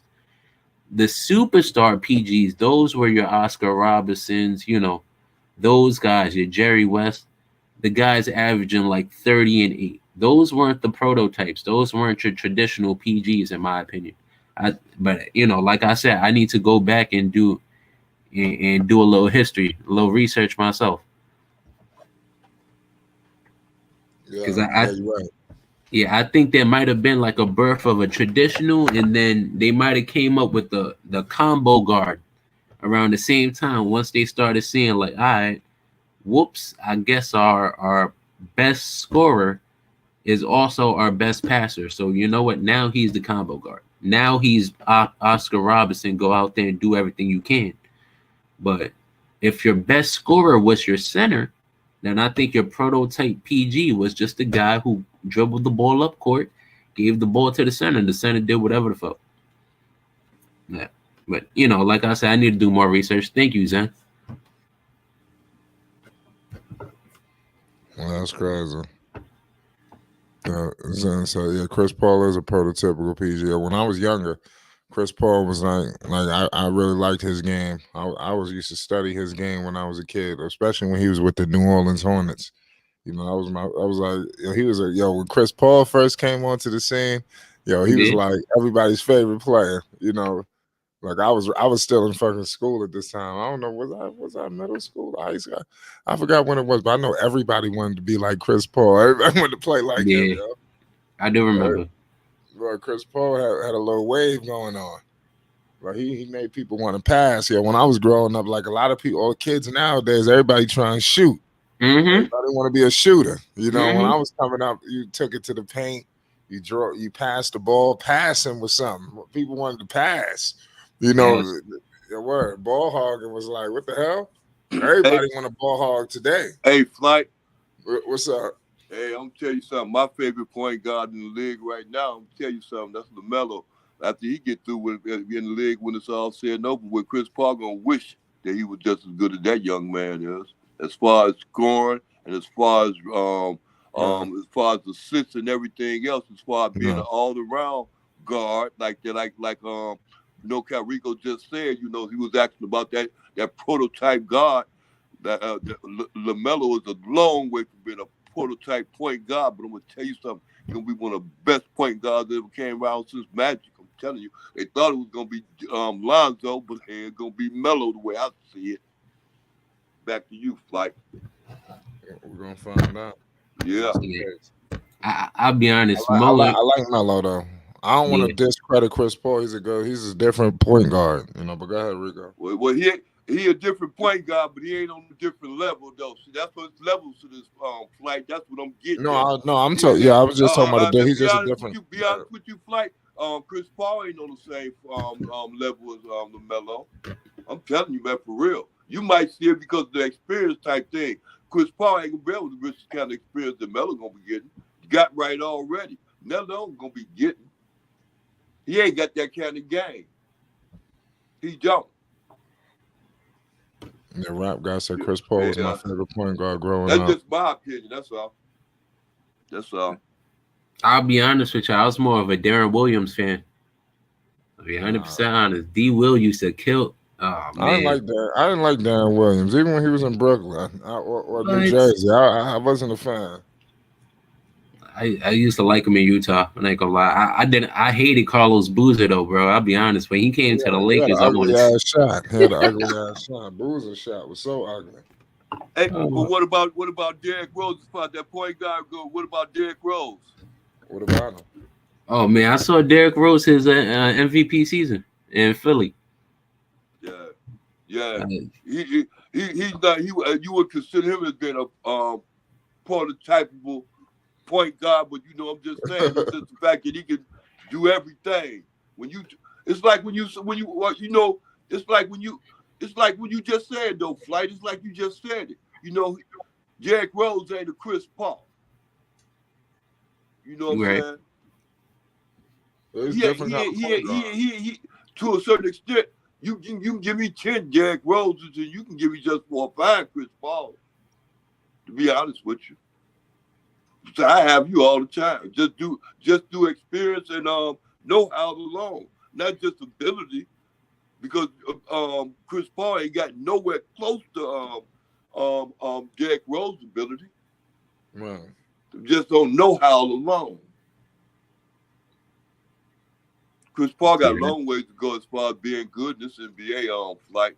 He get it just on his know-how and on the strength of knowing and everything like that. He got a mind for that. He's like, I'm gonna put he the same level as what's his name, the one played for Detroit, and Chauncey Billups. Chauncey Billups? That's a good one. That is a good one. Who would you say the best player between Chauncey Billups and Chris Paul Flight? Chris Paul. Okay. Why would you say that, Flight? Do what? Because Chris Paul ain't won nothing. I mean, Chauncey Billups got a championship. Watch what you say. I just think Chris Paul, he's just more talented. Yeah, okay. Yeah, all right. I don't see well. And be honest with you, I go right back to when he was playing at Georgia Tech. And I go right back to when, what's the name, playing out there with the Buffaloes in Colorado.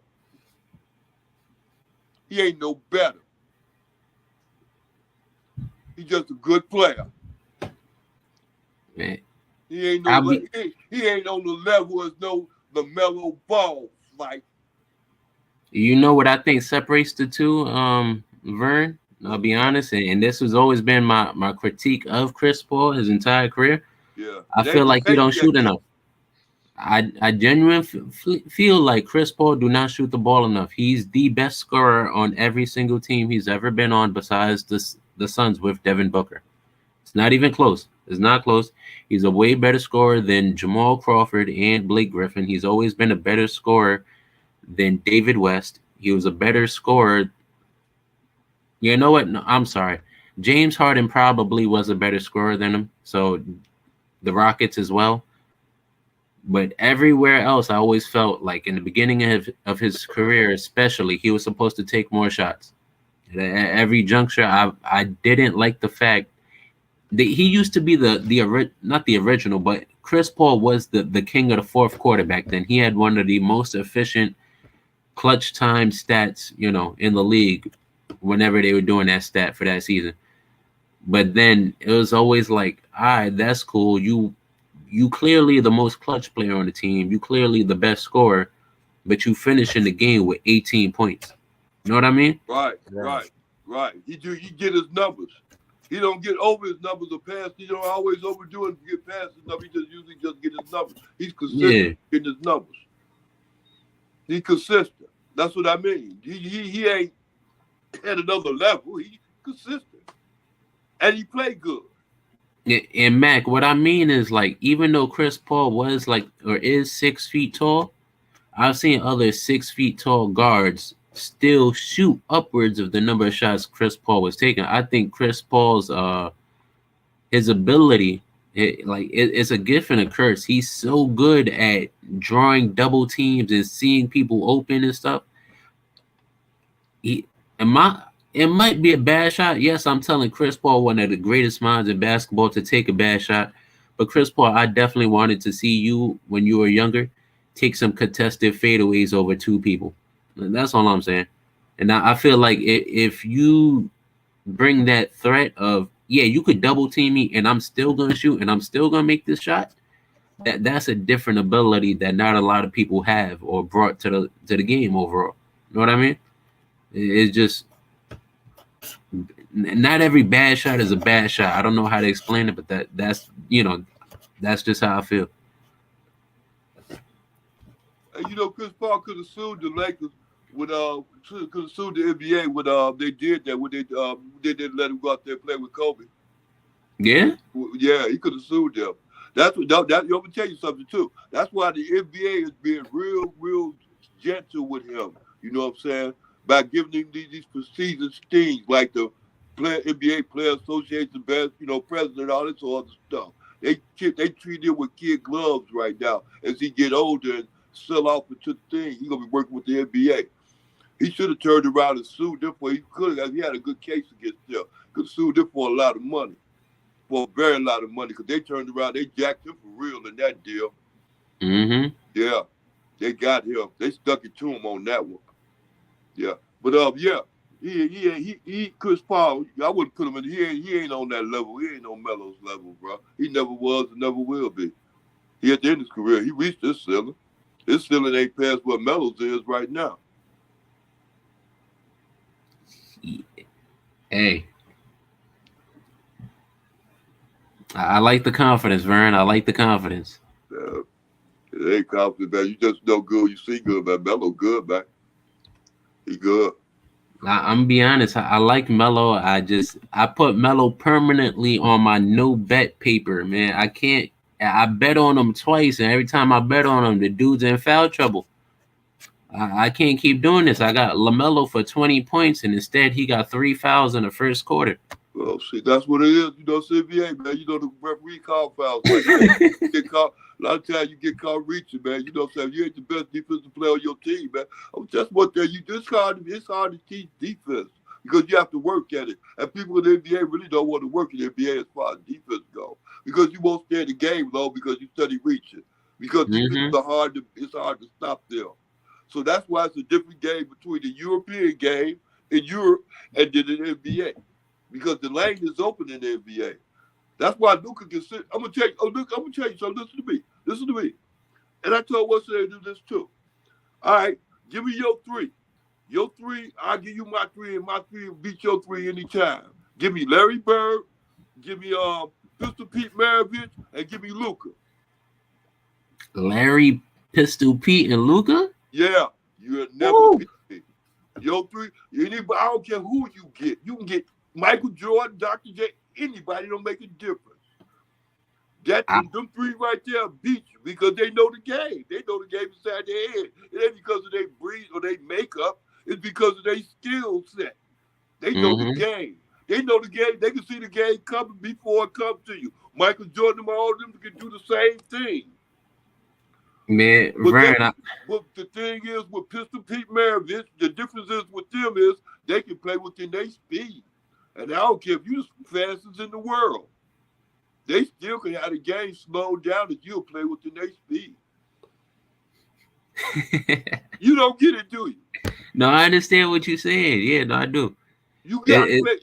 It's just a different level of understanding the game. You can't outdo. Understand? You can't outdo Luka. You can't because he's going to score and he's going to have the ball. And in order to score is to have the ball. He got all that. And he got another player like Pistol Pete Maravich to know what to do? Or will Larry Bird to know what to do? I mean, what chance do you have? It's like you got a team full of Dr. J's. You got 5 Dr. J's on your team. Now you got to go play with against 5 of them guys. Mm-hmm. It's like y'all can jump out of the gym, but they ain't got to jump out of the gym to be successful. They found a way around it. Yeah, already. And then you got to beat that. Yeah. and you ain't used to it. I was bringing something up, Flight and and Vern. It was Stephen Curry related. I'll be honest with you. And it's something you were talking about, knowing the game of basketball. I don't know how to explain it. It's not a stat you can look up, but Stephen Curry's ability to see 2 passes ahead. Right. And I'm not talking skip passes. I'm not talking hockey assists. Steph Curry will literally give you the ball, relocate somewhere, and provide you with an assist so he could get 3 points. Right. That's not an assist for Steph, but it should be. It should be an assist for Steph. And a lot of people, I don't know what graph people are going to make up to look this up, but Stephen Curry's passing ability is now becoming something that's not even passing. His off-ball movement has transitioned into creating assists to the point where he's passing the ball to the guy who's going to give him an assist in like 3-4 seconds. Right, because they know to get the ball back to him. Exactly. Wait for him to set back up, run, get loose from the player, set right back because the ball coming right back to him. It ain't going back to the side or anything else. It's going right back to him. Nope. And it's not the normal give and go that we all grew up watching. It's not, okay, I'm going to give it to you. You're going to give it back to me. I'm going to run downhill, get a layup or a dunk. That is not what Steph Curry's doing. He's giving you the ball. It's already understood. I'm sorry. Mm-hmm. No, go ahead. Yeah, Stephen Curry is giving the ball to anybody on the Warriors. It's not just Draymond. It's anybody. He's going to run around a couple screens, or he's just going to lose somebody randomly. He's going to disappear off the court. He's going to pop up somewhere 37 feet or 30 feet from the basketball hoop, and he's shooting it from there. We don't know how he got there. Nobody knows how Stephen Curry got to that spot, but he did get there somehow. And now he's making a 3, and he just gave somebody an assist that they didn't even understand that they were about to get. But wait. First of all, you looking at it like it wasn't planned. You know, it's a such thing called practice. It's such thing called a play. That's the play. If you think the rest of the guys on the team don't know the play because you don't know it, I mean, what do you think? They just did No. Vern, there are certain plays where it's a broken play. Like legit, the play breaks down, and Steph Curry will do this spur of the moment. That's what I'm saying. Yeah, it's not always a play. Stephen Curry will give Dante DiVincenzo the ball when he's tired of dribbling. He will give Dante DiVincenzo the ball. Dante is gonna look up for 2 seconds, and Steph Curry is gonna teleport somewhere. Is not part of the play. Whoa. You saying it's not part of the play, but why is it always going right back to Steph Curry then? It got to be part of the play because the ball is to move. It's to move from one side to the other side unless you wanted to go right back to that side where you came from in the first place. This is a design play. The ball is designed to get to Steph Curry. That's what I'm saying. It's designed to get into his hands. Vern, from my opinion, I don't think Steve Kerr is on the sideline. Like, this isn't the NFL, in my opinion. Steve Kerr is not on the sideline calling a play for them to run. Steve Kerr just gives them the set. It's very much like the triangle offense. Phil Jackson wasn't calling plays for Scottie Pippen and Michael Jordan. They was calling for the guy to get the ball. If it was meant for what's the name to get the ball, it was meant for the one to get the ball. Usually it's going to the guy that's going to be in the right position or the better position to get the point. But really it's going for the guy to get the ball. Almost 7 out of 10 times it's going for that guy to get the ball. Yeah. You ain't going to be shooting going through that play all the time, and Michael Jordan ain't going to get his chance to get his hands on that ball. Exactly. So that's what I'm trying to say. There's like multiple options. You ain't going to be going through that play a lot of the time if Steph Curry ain't going to get his hands on the ball. And the point is for Steph Curry to do what? Have his hands on the ball. Klay Thompson also. If it's round up for them to be like that, but 9 times out of 10, that's what I'm talking about. It's a set play, and it's for them to get for Klay Thompson or for Steph Curry or Iguodala or anybody else to get the ball. It's for that person to get the ball. Unless he just go up and shoot an open shot, they do that, but they ain't gonna shoot all the time they want to. I think they freelance. Personally, Vern, I think they freelancing. That's what I think they're doing. I think they know the system so well. They know all of the cuts. Yeah. All that they're doing is reading and reacting. I think they're above. I think the Warriors are above like what teams like Memphis does. Like Memphis will call a timeout. And not saying Golden State doesn't do this, but Memphis will call a timeout. They'll run a play and then they'll run a certain action, just to get them going. I think Steve Kerr will call a timeout. He'll get them to play, and then from there is I got Steph Curry, I got Klay Thompson, I got whoever a shot to get them feeling good about themselves. From there, Warriors just play. That's what I'm watching when I see it. And it's hard to pick up because I do know what you're talking about. I do hear the Warriors calling certain plays, but there are times when you can't hear nothing. When I personally I don't hear nothing, but the actions they're doing, like you said, you can tell they're practiced. You can tell they are in practice. All of these players, like I brought up Dante DiVincenzo. Dante DiVincenzo is getting the ball from Steph Curry in practice. And then he's finding Steph Curry, somewhere else. But I don't think Steve Kerr is drawing this up on a clipboard per se. I think Steve Kerr gave them the offense, and I think that's what I'm saying. I think Steve Kerr gave them the offense, gave them the sets, and educated them on how to create for themselves. And now they're just feeling the game, seeing how it transitions. Hey, now, Steve. Let me ask you this question. I understand what you're saying. Let me ask you this question about that, though. Okay, you say Steve Kerr did doing all this and drawing this all up. Okay, right off here, who would you say they is the three players that get the most shots on their team? The Klay Thompsons or Steph Curry or Jordan Poole? Because it got to be them three. Which one will get the most shots? We're going to say, Steph Curry going to get the most shots, but... Yeah, Steph Curry probably gets the most shots. Okay, well, now, since we already know that, we know it's designed to be that way, then don't we?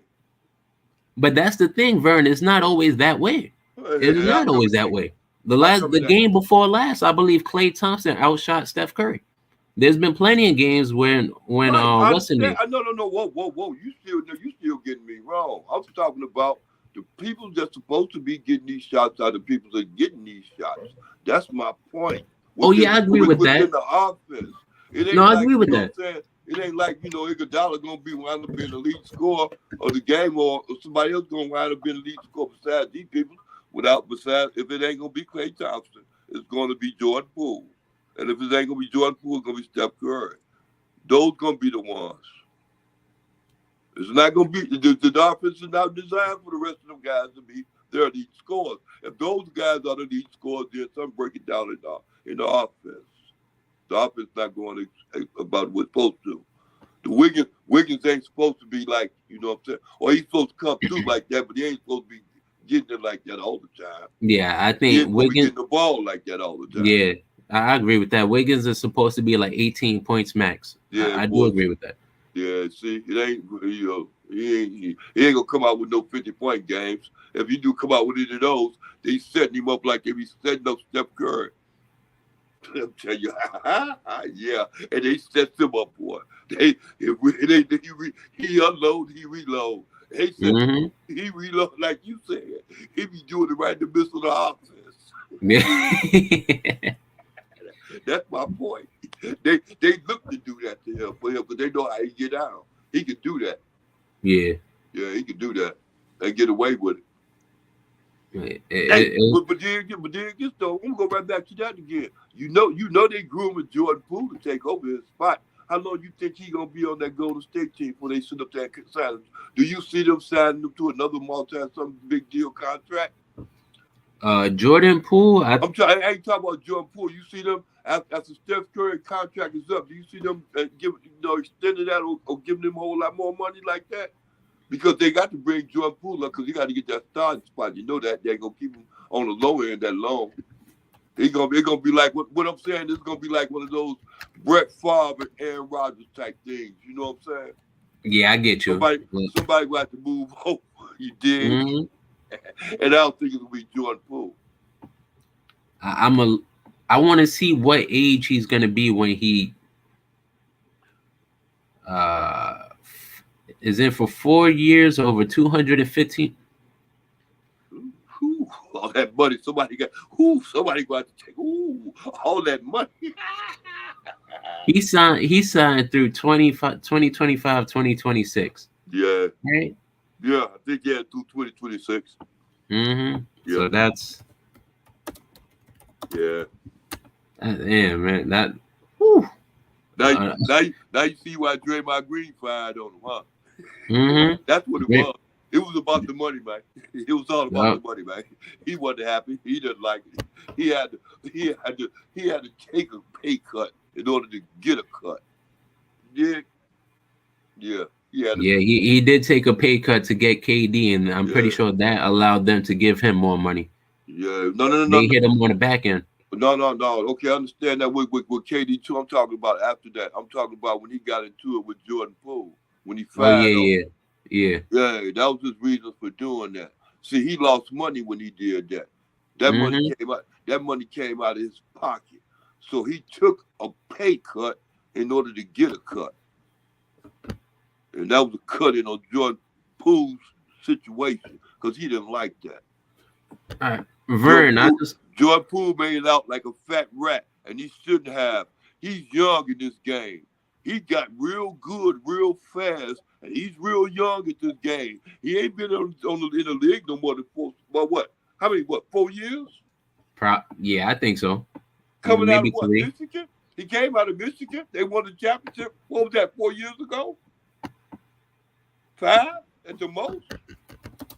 And look at all this money. He just signed. How much was that money you say he signed for? Who you talking about, Steph or Draymond? Jordan Poole. Oh, I'm gonna tell. I know Poole and what's his name got a similar contract. Him and Wiggins, they both got paid. Yeah. I remember that. Yeah. 4 year, 123 mil. Yeah, thank you. But Draymond was talking about the writing is on the wall. He might have to leave Golden State. But I had a question about that mentality that he got. I was under the impression that he's told Kevin Durant that the best option for KD would be to take a pay cut because he's never going to be happier anywhere except in Golden State. You think Draymond would be happy anywhere in the NBA outside of that Golden State system? Right. Well, it ain't even that. It's the fact that he's going to be less effective. It's going to be the fact that he's going to be sitting out on the bench a lot. It's going to be the fact that he's going to retire at an early age real fast. He's not going to go to no place to try to win no championships or nothing like that unless it's a championship team and he can be effective there. If he can't, he's going to sit his butt down and talk crazy and give them a whole bunch of problems. He's not going to come here to help. That's not his makeup. That's not his mindset. It was his mindset to go to State when it happened like that. Don't let him go to no losing team. Don't let him go to no what? To the what's the name? To the Wizards or something. You want him over there. To the Wizards, to the San Antonio, or Detroit somewhere. Yeah, let him go to Detroit. Yeah, go to Detroit. There you go. Let him go to Detroit. I bet he won't. And that's what I'm saying, Vern. Yeah, like I know for a fact he don't want to go to no Detroit team. Right. So why wouldn't you take a pay cut? Ain't nobody else gonna pay him for that little bit of low productivity that he's getting paid for out there at Golden State. At Golden State, they ain't gonna pay him no more. They ain't gonna pay him no attention after his contract is up. That's what I'm saying. Yeah, I already know. I take that pay cut from Golden State because I know for a fact Draymond not gonna be happier anywhere else besides Golden State. I don't care if he got to come off the bench. He should come off the bench. And he's not that hell of an offensive player, and he's very sure no hell of a defensive player. Nope. He's not grabbing no 10 rebounds. Get in where he fit in. Try to be effective. And he really just allowed his effectiveness to come in because he started too much trouble on the court. Mm-hmm. Just think if he got rid of the half the trouble he started on the court. And take that energy and put it into playing better. No. See, with him, you get drama. That's a fact. So you pay for drama. So when he comes to your team, that means you got drama. I don't think too many people giving up hundreds of millions of dollars for drama, man. But you got just the NBA though. Hey, you know what we might have to look for, Vern? We might have to look if Draymond Green do re-sign. Yeah. If the end of his contract ends the same year that Steph Curry's contract ends, be looking for them to retire. I'm gonna say that now. If Draymond Green signs an extension or a new contract with the Golden State Warriors, and that contract ends 2025, 2026, retirement. For Draymond Green, yeah, I can see Draymond Green retire like that. Stephen Curry's going to be 37. I really couldn't see. What's his name doing? What's his name? Curry. Steph Curry. I could see Steph Curry retire. Not in 2025, not 2025, maybe 26 or 27, but not 25. I couldn't see it, but then I could because he could because of the fact he could. I see him wanting to accomplish more things, and the only way he can accomplish those things and get those records is just through his longevity. I see that, but I that's what I'm saying. I think 3 years gives him that time. Right, if he wins a championship over the course of the next 2 years, I get at least 2 more championships. Yeah. From this one here to the next 3, like take 2 more in a row like that. Yeah, I get you right. He'd be through. Get the Jordan food. He have a nice day. Right, I get you. Because them championships speak for a lot. Yep. Yeah. Rap God just said LeBron might retire. LeBron will retire in 2 years after his son get drafted. Big shout out to Dave James. We haven't seen him in a minute. Nice to see bro doing good. But yeah, man, like that's what I'm saying. That I want to say 2025 to 2028. That's gonna be the ending of an era for us. We're gonna see a lot of the players we grew up watching. They all gonna retire. So we gonna be stuck within these next years with Luka Doncic, Giannis, and who else? And Jokic. Can I say this? Go ahead. The players I grew up watching retired a long time ago, bro. Yeah, I respect that, Vern. Yeah. So, it ain't nothing new under the sun. I will tell you something. When I told you, boy, watch that boy Melo, boy, I'll tell you, that's what I'll be watching out here. Lonzo and Jello, I'll be watching Melo, boy. I like him, boy. I'm excited about his future. I'm really excited about his future. Not only just Melo, Jello, and Lonzo, but just Melo's, man. I'm excited about his future. I see his future being real bright. And he's the youngest out of all 3 of them, so he'll be around a little bit longer. Mm-hmm. Cards, right? Yeah, that's what it is, though. I see his future being real bright, bro. I see that. I agree with that. And then during them times, you know what I'm saying? This is what I've said about Melo. See, it's kind of hard because the NBA got to have a face. Like you just said, LeBron ain't gonna be around no more than 2 more years, next 2 more years. You understand me? So that's the face. LeBron is the face of the NBA right now as we speak. You understand me? So it's gonna have to be another new face when he's gone. Who you see that face gonna be Giannis, the Joker. I mean Luka. I mean who you see? Ja. See Zion. Yeah. There's names out there. There's names. Somebody gonna have to get it. Mm-hmm. Stepping up. Somebody gonna step. Steph Curry. I mean, that's Steph Curry, but Steph Curry, Kawhi Leonard, Kyrie Irving. Who? I think those guys are already gonna be like Kawhi, KD, Steph, Kyrie, Dame. They all gonna be on that, on the outside looking in. They're gonna be like the way Chris Paul is now.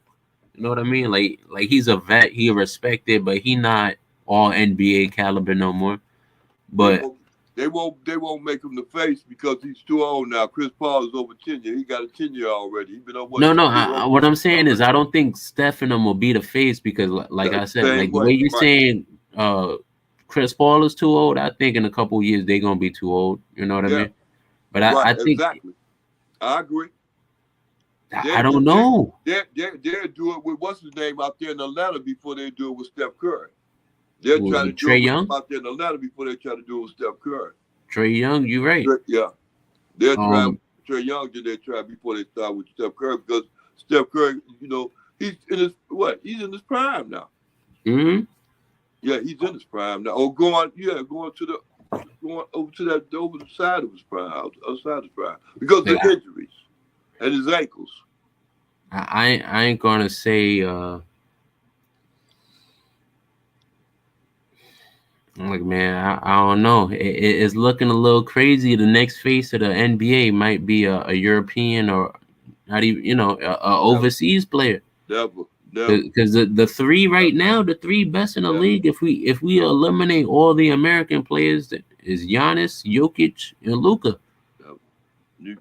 And two of those are legitimate faces. Two of those, like if Giannis or Luka became the face of the NBA, nobody would bat an eye. Nobody would say nothing. Like they have huge fan bases in the States as is already. It's not like the only people supporting Giannis are from Greece or from Africa. That's not how it's working no more. So even Luka. Let me ask you this question. Listen to me. Let me ask you this question so that you will get it. I don't know if maybe you'll get it like this. Go ahead. How could the NBA brag and say that this product is the best product in the world if when a European player comes out to be their best or their face? Because their face is coming from, it's supposed to go from here to spread it out. That's supposed to be the face of the NBA. The face of the NBA is registered, is located here. But that's the thing. If you got to, like, even with Giannis could be, he won't say, well, hey, he's the face of the NBA, so that means America got the best players coming about out of America to represent the NBA. Well, then, wait, Giannis is from Greece or Nigeria somewhere, wherever you want to put him at. It's not America. So they're the American-born players. How can they be the face of the NBA? The face of the NBA is registered and located in the United States. The best players in the world come out of where? Europe.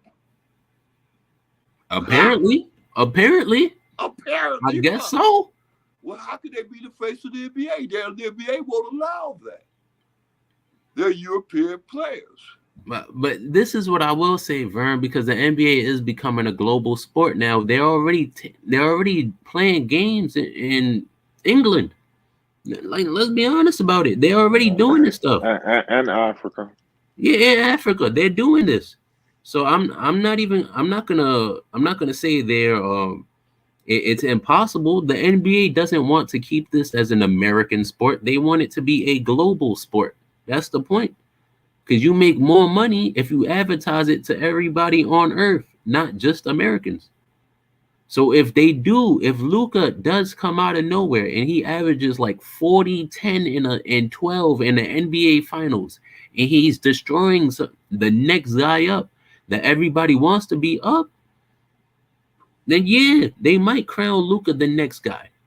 Now, like, let's be honest. They're already trying to do it now. They are trying to push Luka now as this new savant, the greatest thing to touch a basketball. Can I tell you why?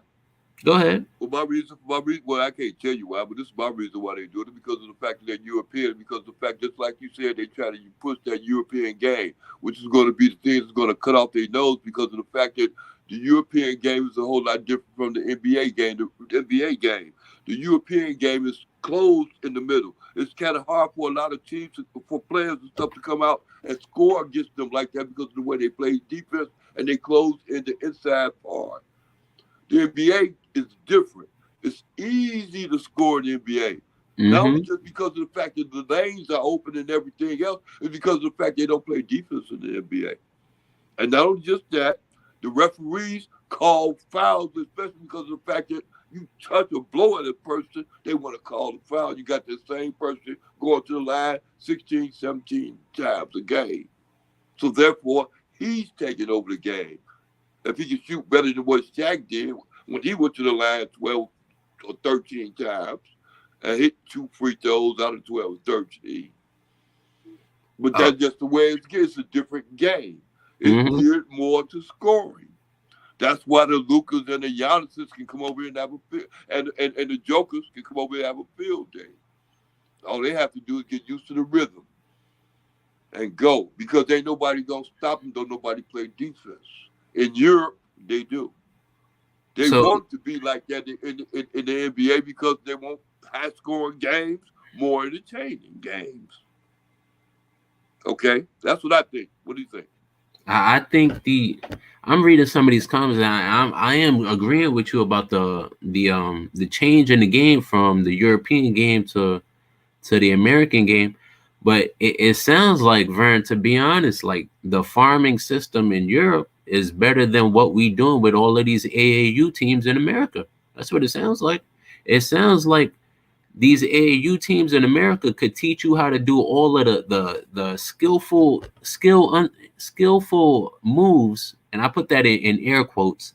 They could teach you to do all of these amazing pirouettes and everything, but we're not producing nobody who understands the game of basketball. Is that what we're doing as an American society? That like we can't teach people how to pass a basketball anymore. We need European players to teach us how to pass. Like, what's going on? I guess I'm sorry, because of the fact, like you said it before, when you said there's a whole lot of what's the name, point guards that's not playing like point guards. Those are Derrick Roses of the world. They just score, man. I'm telling you, they never thought of passing the ball. Why pass? Yeah. You know, you on the team with a bunch. You on the team with a bunch of players that can't man. You like you said, the Carlos Boozers of the world like that. You know what I'm saying? They go, man. They ain't really known for getting down like that. They known for being good role players. So they stay in their role. So if you get Jack Rose, you understand me, he known for scoring. And that's what you do. You get him, you feed him in and let him do what he do. Yeah. What I'm starting to notice is that what the American way of teaching basketball is, we're teaching people how to score more than anything. That's what we're learning. I don't see any defensive drills. Apparently, defense is only will. So why practice? All you got to do is believe you can stop someone, and it's gonna happen. Apparently, it's like a fucking Naruto episode or some shit. I don't know what to call it. That's how we preach defense.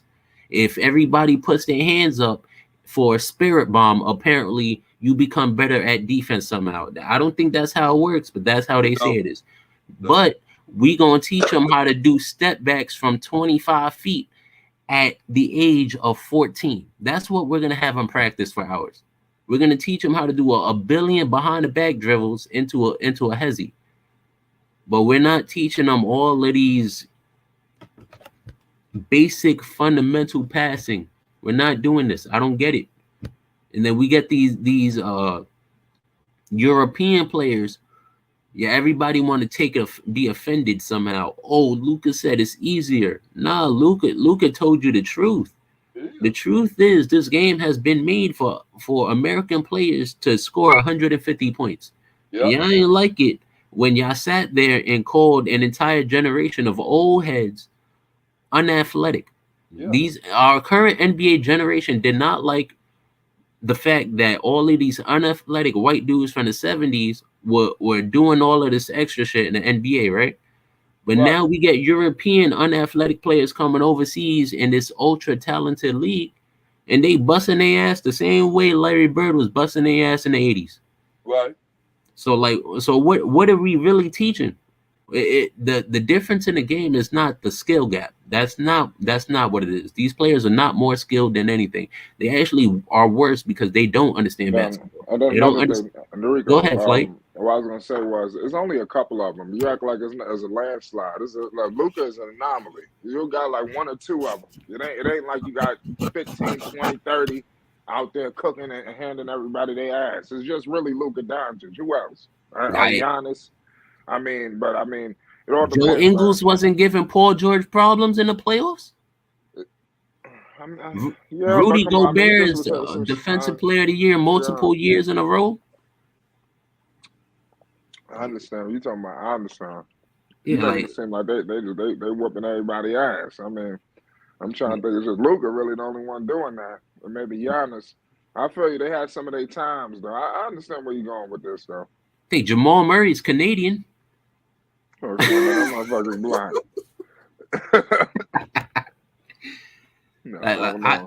I think like that's what I'm saying. Like I'm not like I am saying it like that, but I'm saying it more like maybe 3-4 years now. It might actually be like that. That's what I'm saying. You know what I mean? And not only just that, like It can go back. You can say that too. It can go both ways, especially with Melo. Melo went out there in Europe, played out there, and then they try to make it seem like that Melo learned all that and got all that from out there going out in Europe, which made him a whole bunch of better player. So they want to give off that impression that that's what it was that made Melo the way he is now.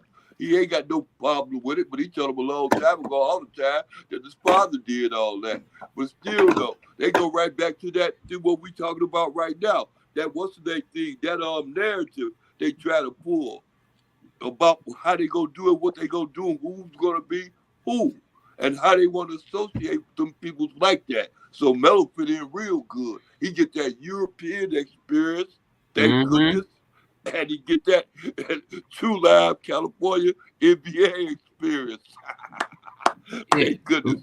Vern, you saw how he was overseas and they legit tried to tell him that he was playing against nobodies. That's why he'd be a nobody in the NBA. I'm already knowing. Crazy, I know it. They try to put down his competition because they were overseas players. That's what they try to do. And they ain't see all of these overseas players actually whooping ass. Yeah. You missed it. Yeah. Yeah. No, well, yeah, right. Like you said, they missed it. Yeah, they missed that one. And wouldn't he believe it if they'd have seen it anyway? LeVar's a fucking genius. Yeah. That he saw that AAU shit wasn't working. He brought him overseas, had him play basketball against some grown men. That's how you're supposed to do it. Right. Yeah, boy, I'm telling you. Yeah, it's all good. Yeah. But European players are definitely on the rise now. Say it again. You said what now? I said European players are definitely on the rise. I mean, Luka might be the best player ever, but European. But no, you got Dirk. Like, Luka will never be the best player that ever played in the NBA. Like, I say European. Oh yeah, okay. Well, I bet. Yeah, I can say that. What about what's the name that played for Dallas? Dirk? Yeah, I ain't gonna front. Dirk to me is still better than Luka. Man, Luka ain't like that flight. Luka ain't doing nothing. I'm still I hold my legends in high regard. You know, I mean, Luka, this dude Dirk Nowitzki went up there and took down the Miami Heat with Chris Bosh, LeBron James, and Dwayne Wade. This dude, we got to put some respect on these people's names. We can't just be getting guys putting up a fake ass triple double and now they better than this dude with a statue. I mean, like, not yet. Nope, not at all. But he has the possibility to go down as one of the best European players to ever play. Probably the best.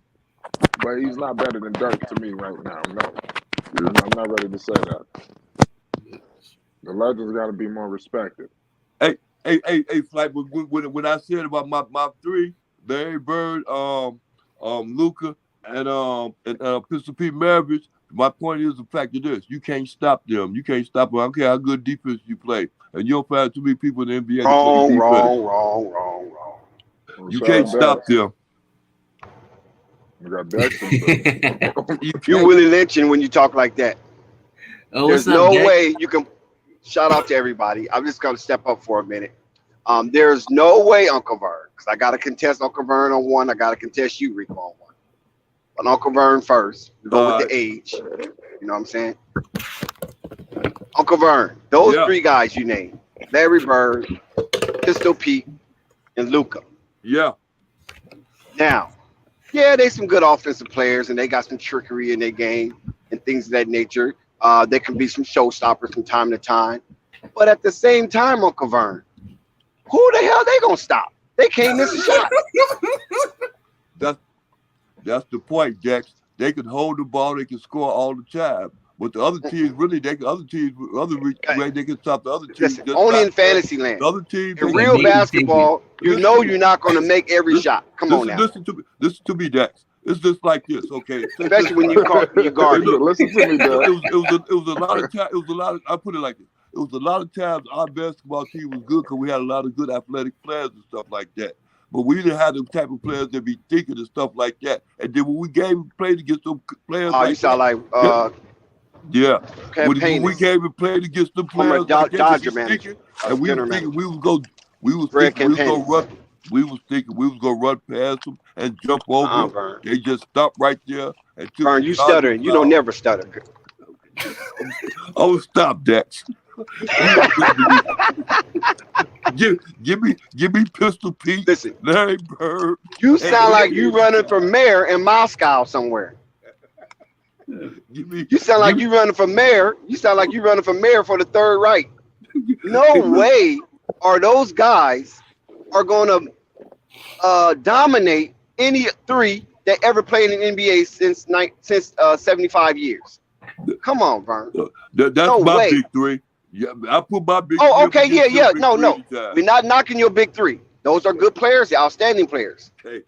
But you made it seem like the way I heard and the way you was announcing this, that they will whoop anything that somebody will put up against them, whatever combination. Yeah. You need to think that through a little bit.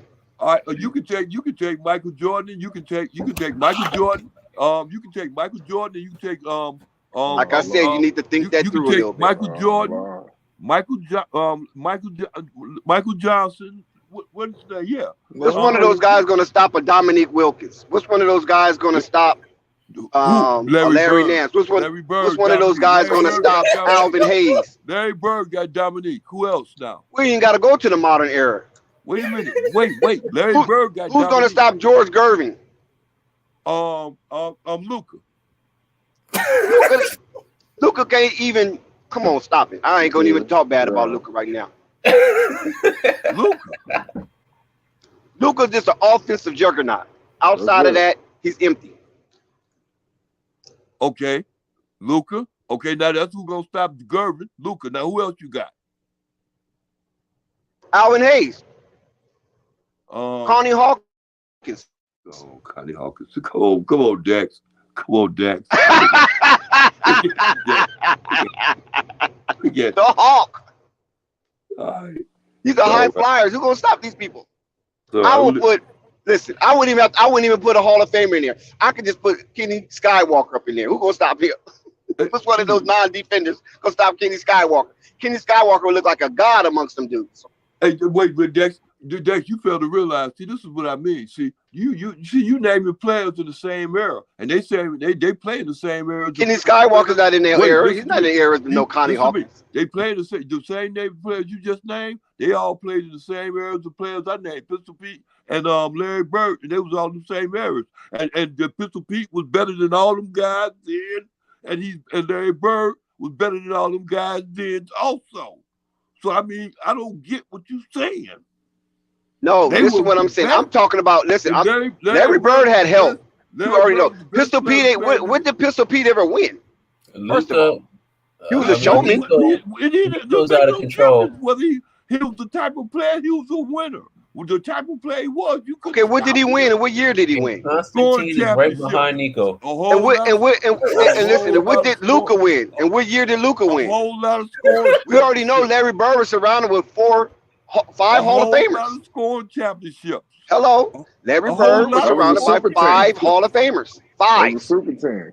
Hey, how many times did and a Hall of Fame coach? Hey, hold on. He had a Hall of Fame coach too. Matter of fact, he had 2 Hall of Fame coaches. How many times Pistol Pete Marabin scored 70-something points in the game? Who cares? I mean, how many rings he got? How many times Larry Bird scored 70-something points in the game? Now, Larry Bird's a winner. We ain't gonna knock Larry Bird. Oh, well, Pistol Pete ain't no winner then, huh? Larry Bird's a winner. He proved it. Larry Bird talk smack to you and do everything he say he gonna do. Jax, who was stopping? So I ain't gonna knock Larry. Big game Larry. Pistol Pete? Who was stopping Pistol Pete? Pistol Pete needs to play with the Gold Trotter because that's who he marketed his game behind. And they ain't said who's stopping Luka?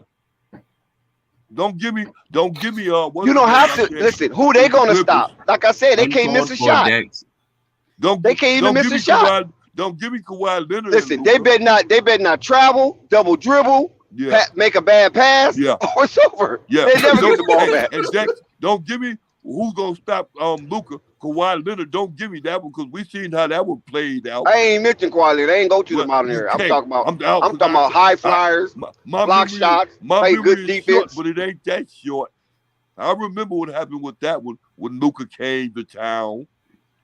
So it's like I said, I take them three that better than any of them that ever played in the NBA. Man, I'll go get Bigfoot Bob Lanier on one of them guys, man. Right. Who gonna make a shot over Bob Lanier? He ain't gonna get that many points. They don't have to. He could hold the rim. Yeah, that's all right. And drive. Matter Gotta make every jump shot. We ain't gonna worry about rebounds because we know it ain't gonna be that many of them. I'm telling you. No how. They all say until the ball gets tipped. They know how to do it, Dad. Okay. I'm done stumping you, Uncle Vern, with your little Willie Lynch basketball team. Now I'm gonna get Rico. Oh no. Willie Lynch. Uh-oh. Yeah, okay, Dad. Hold on to your seats and put that yellow bus helmet on. Cause I'm coming after that retarded take you just made. Yeah.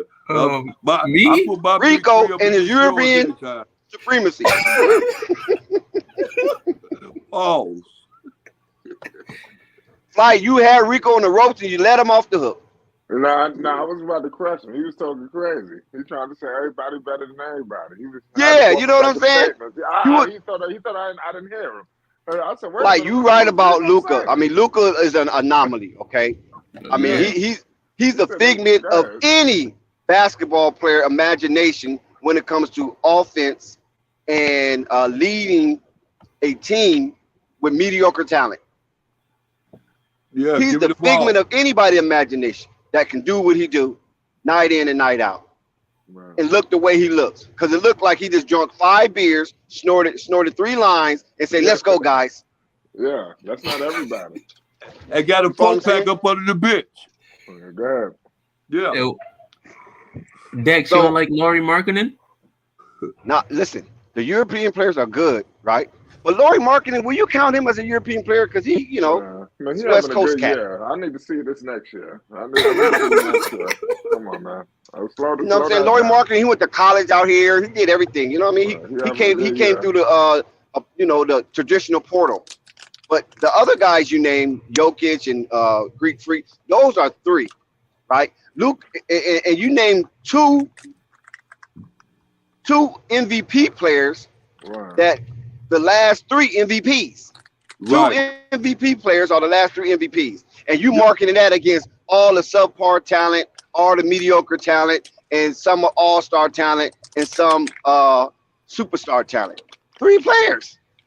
Yeah. You said they whooping everybody's ass. That's hold on, wait a minute, Rico. What the hell are you out of those about? 3 players, you only got 1 championship. 1. Out of all that hard work they putting in, just dominating everybody with that European style basketball, they got 1 championship, and they got that thanks to Jrue Holiday taking over the chores of playing point guard and feeding Giannis and them the ball where they're supposed to be fed, and not letting Giannis run amok with the ball all day on the court. Because when they did that, Phoenix was up 2-0. As soon as they put the ball in Jrue Holiday hands, boom. Phoenix didn't win another game. I like that take, Dex, but I feel like if Luka turned around tomorrow and started crying, talking about he need more help and playmakers, and he don't got no help on the Mavericks, and then if he went into the off season and built a super team with Giannis and Lauri Markkanen like someone else did about like 12 years ago, I feel like this be a different conversation about who's had the most championships recently. That's all I'm saying. Rico, we only can go by what's now. We can't allow ourselves to be confuddled with confabulation. Okay, let's talk about now in the moment. 1 championship out of 3 reigning MVPs and 3 All-Stars. Just 1. Okay, and you didn't even mention Embiid. I don't know how you leave out Embiid. I didn't hear Embiid. He was an honorable mention. Now he's a dominator as well when he's healthy. But like I said, those 3, they're good basketball players.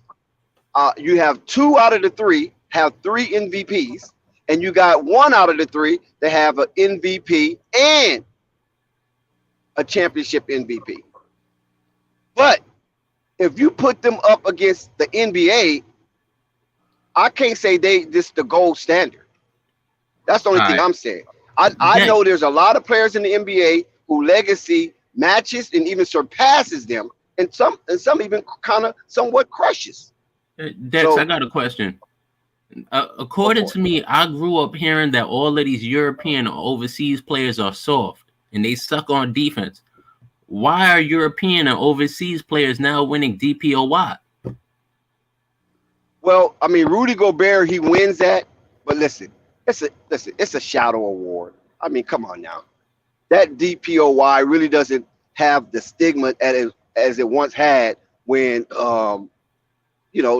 back in the day, due to the fact that these guys win DP just sitting in the paint. They're not out there just guarding people like how Dennis Rodman used to do. They're not out here just guarding people like the John Sallys of the world. I mean, they're not out here guarding people like the Michael Jordans of the world or even LeBron when he was DP. I'm just saying, these guys sitting in the paint and all they do is wait for somebody to drive because they know these guards can't shoot and they're going to drive. So they're actually being assisted by the style of play that's the NBA is doing right now. And it's really handicapping the actual award, and it takes away some of the esteem that the award had because a lot of these guys were real bona fide hustlers. You follow what I'm saying? And they were bona fide grit players. Now these Defensive Player of the Year award they're winning, I mean, these dudes smile more than damn near the mayor running for office. Yeah, I like it, Dex, but I don't understand how Rudy Gobert running a drop coverage is making this entire league with 460 shooters. I don't think he leaving them wide open is making them worse. I just think they suck. But I don't know how to put this for you. I've seen Rudy Gobert legit give up an all-time great shooting performance to Damian Lillard because he refused to step up. I think Dame hit like 11 threes. Yep. But like that's what they be doing. I don't. But that's the thing. They're giving them all the shots in the world. And so how you a Defensive Player of the Year award when you get put in a pick and roll, you don't challenge. You fall back to the paint. Oh, I agree with you 100%. I don't think you know how many times they could call 3 seconds on that damn Rudy Gobert. I agree with that. I think he's a fan of DPOY. He out a TV and eat popcorn just sitting in the paint. And so that's why he's rendered non-avoid when it comes to the playoffs, because in the playoffs they make you really play because this is for the marbles. Ain't no help. That. You don't get no help from a night in and night out game. That's where they're gonna go down. These are the best referees. Dex, is Wembanyama, is he an overseas player? Is he American? Oh, he's overseas. Oh, see, that's another one. Yeah, Chet Holmgren. Well, we got to see what they do. Nah, Chet Holmgren, he grew up in Seattle. Oh, he I is? can't really count him. He's from Seattle. Yeah, Holmgren, that's an American name. You right. He said he's French. Constantine said Constantine said Wembanyama's French. Okay. Yeah, he's foreign. I mean, you got good foreign players now. We ain't knocking that. San Antonio bear witness that there's very good talent overseas. And if you can bring them, if you can bring them and coagulate all that talent with on one cohesive unit, you can dominate an era. So they're pretty much doing what the Yankees did way back when. Started scouting the whole country when other teams couldn't go down south. Yep. So, I mean, but so those two takes I had a problem with, but everything else, man, the show been moving really nice. So I had to just come up here and shout out to Rave earlier, had me just dying laughing. Oh my God, that was hilarious. His takes on the Bulls. Now, listen, I got word Lonzo's good. LeVar suggested to Lonzo not to come back until he's 100%. Do not play. You follow what I'm saying? Because if anything goes sour, they're not going to play. Because this is a job. You got hired to do the job. So they should trust him and to come back to do his job right and properly. You follow what I'm saying? He got paid to do a job, so let me do the job right. If I'm on sick leave, you ain't calling me in to work. If I got 10 days sick leave, you ain't calling me to work on the 7th day. No, it's the 10th day. You ain't calling me on the 3rd day. No, it's the 10th day. Once the 10th day wraps up, then I'm eligible to come back, and then you expect me to work at maximum level. So if you want me to come and work at maximum level, then allow me to be 100% after you botched the surgery. It's not my fault. Well, I want to get your thoughts, Dax, real quick. What was your thoughts when you seen the footage? Lonzo Ball, dunking, running on the treadmill, hopping on that leg. It seems like it's some serious progress happening right now.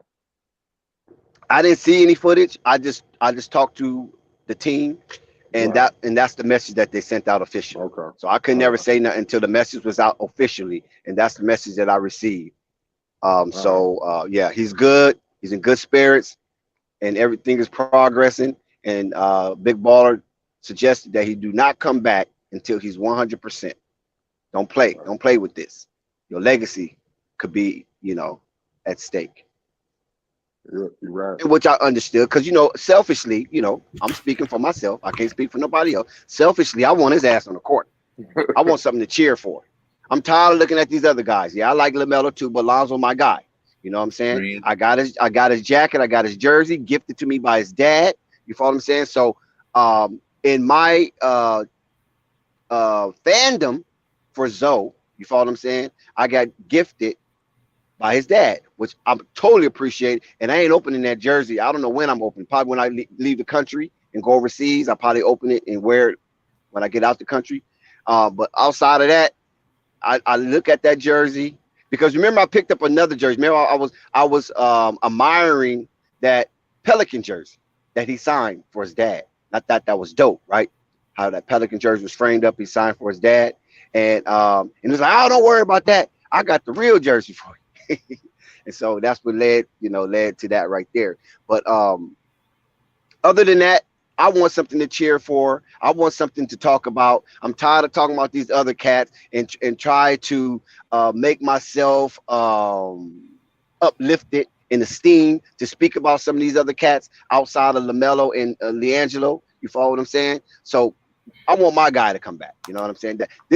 Lonzo is the one that led me to YouTube to try to get information on him and highlights on him and things of that nature. So this is what led me to YouTube. This is why I'm here on YouTube. So now I'm here. Lonzo, let's go. Zoe, go. You know what I'm saying? So hopefully you young man come back healthy. And listen, when Lonzo come back, don't think he's going to come back shabby. Don't think he's going to come back shabby. When Lonzo come back, all the stuff that we said we wanted him to do, that's what he's going to do. And you know why? Because now he's not handicapped by anything. He's not worried if he's going to void a contract or anything to that nature. Now he's going to come back. They did the surgery. They freaked it out, okay? Botched it. That's the correct medical term. Botched the surgery. Now, then they allow him to try to heal on his own. That didn't really come right. So now they agreed to have the second surgery. So he have it now. Now he's healing. Things are going right.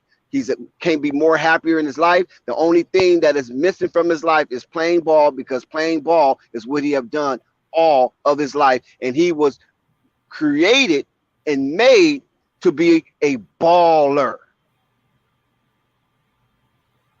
Agreed. Dex, I got a question for you while you're here.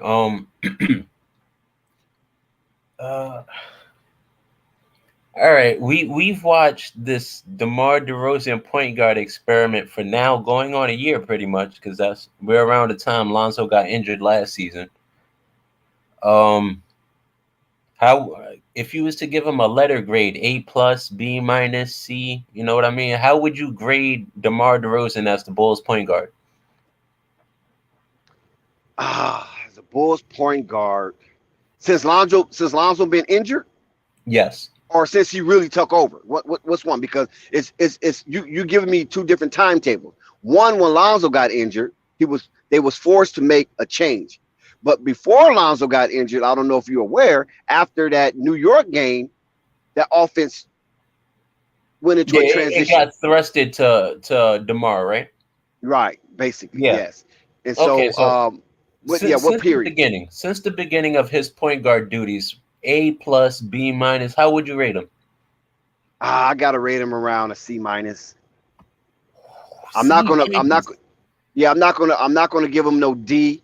I'm gonna give him a C- based on the fact that he have hit some game winners and he did bring the Bulls to the playoffs. I mean, he helped champion that run, and he completed a goal, because the goal for the Bulls as an organization was to get into the playoffs and allow Zach to have playoff experience for the first time in his career. That goal was accomplished last season, albeit, Rico, they failed miserably to advance to the second round.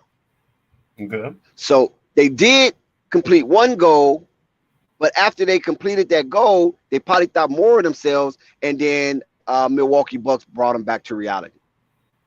So now this season, they had a taste of the playoffs, and now they want to be relevant from beginning to end. And now, guess what?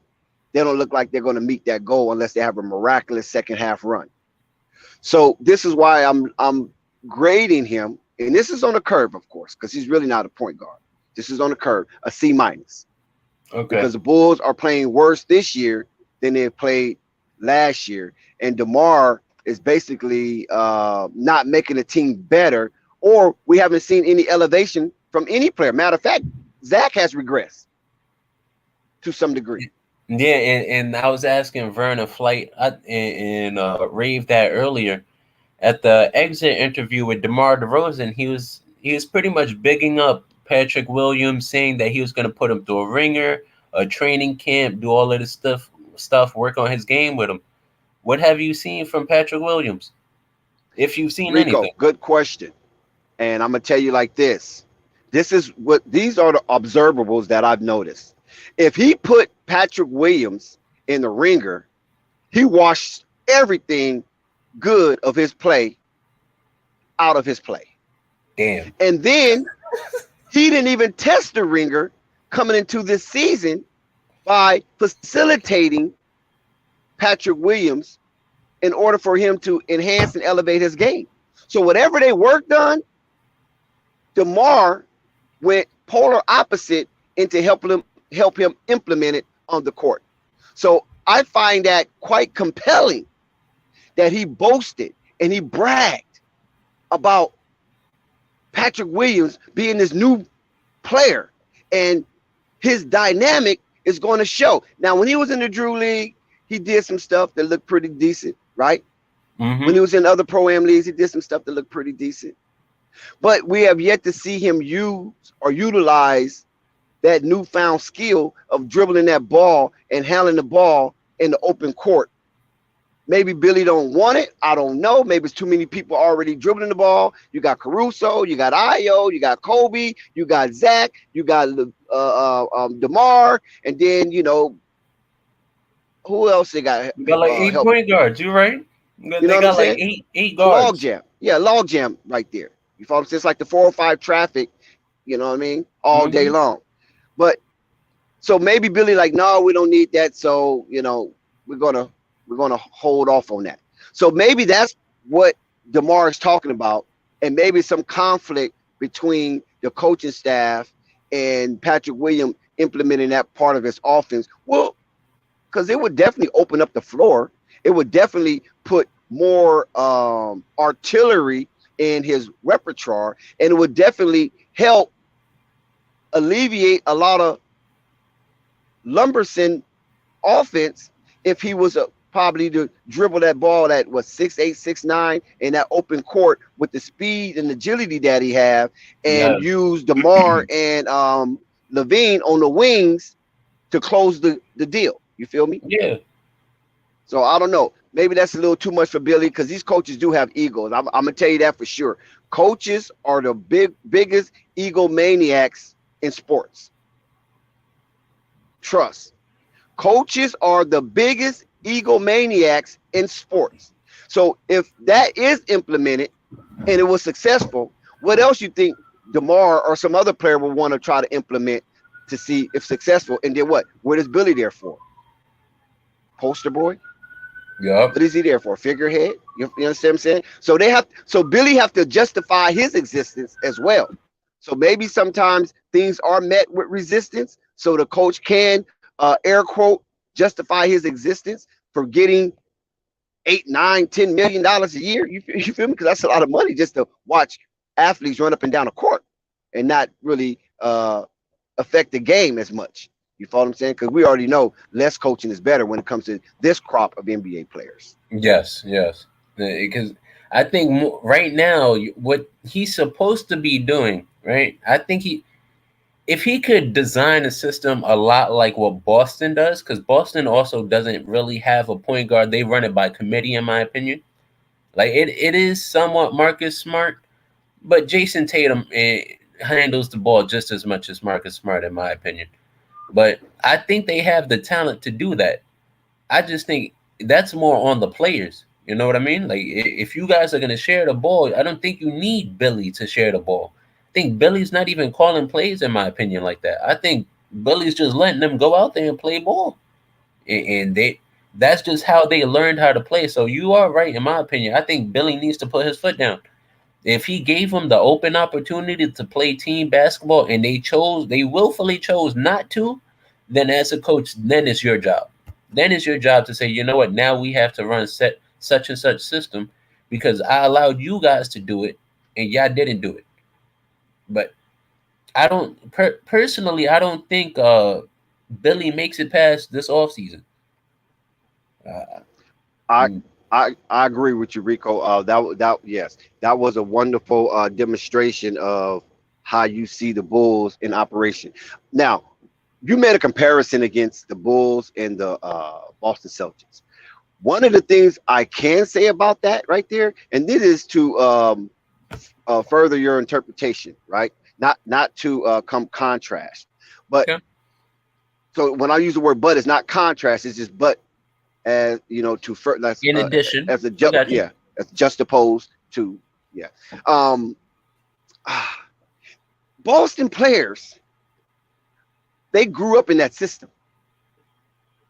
See, they was drafted and grew up in that system, and then they brought in complementary veterans, or hoop jargon would say ancillary pieces, to complement the core of Boston. They ran everybody out, right?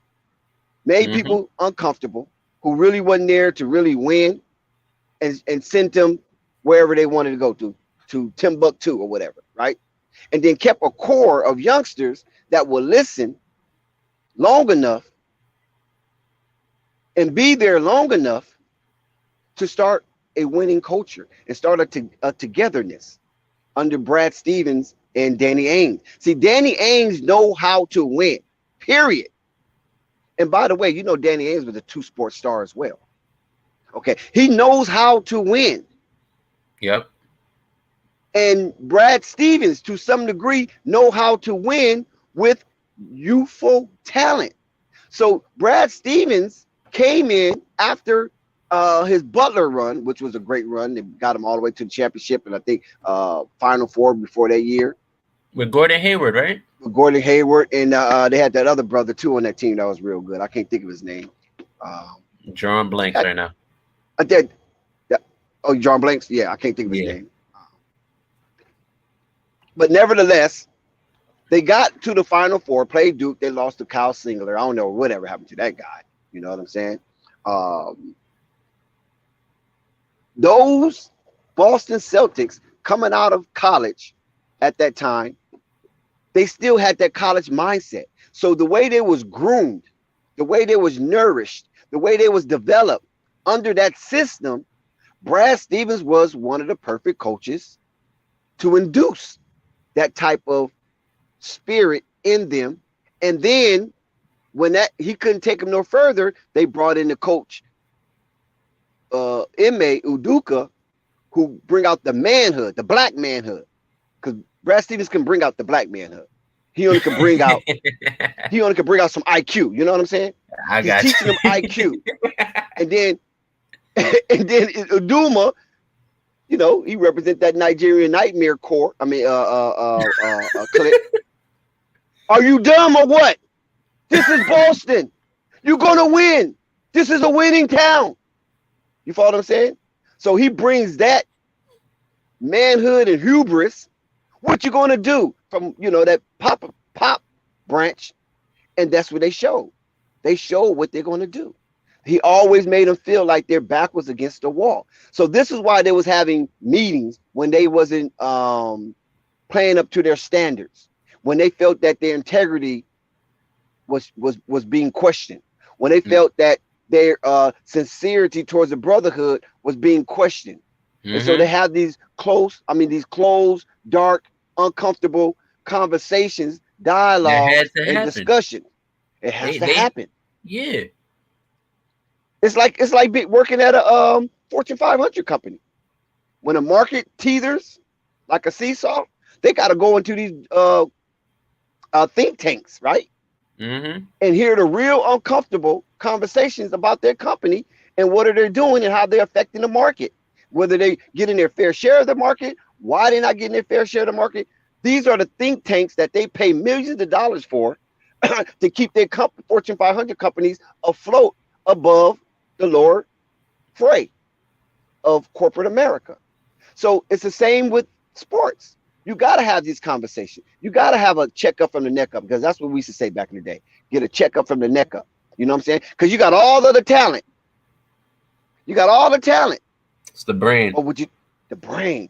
And when you said about it's on the players, not Billy Donovan, that's 100% correct. Billy Donovan can only give you an exterior posture, but you have to dig inside yourself to bring out the interior, to complement the exterior. And that's the difference between a Willie Green and a Billy Donovan, because Billy Donovan have semi and veteran players, right? Willie Green have semi and young and veteran players. Yep. But the difference is his two best players, B.I. and Zion, are young African-American men that's coming into manhood, right? Manhood.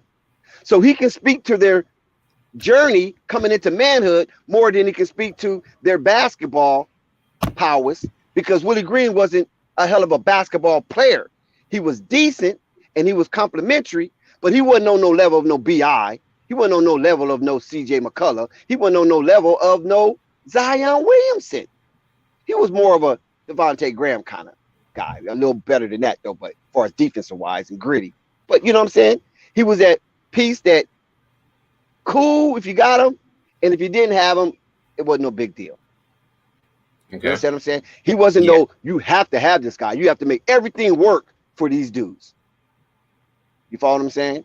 So that shortcoming of Willie Green playing next to Allen Iverson and other great players, he knew he had to do all that he could to make this guy better.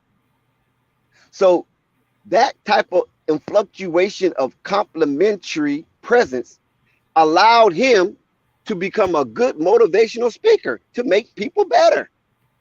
And that's all he's doing.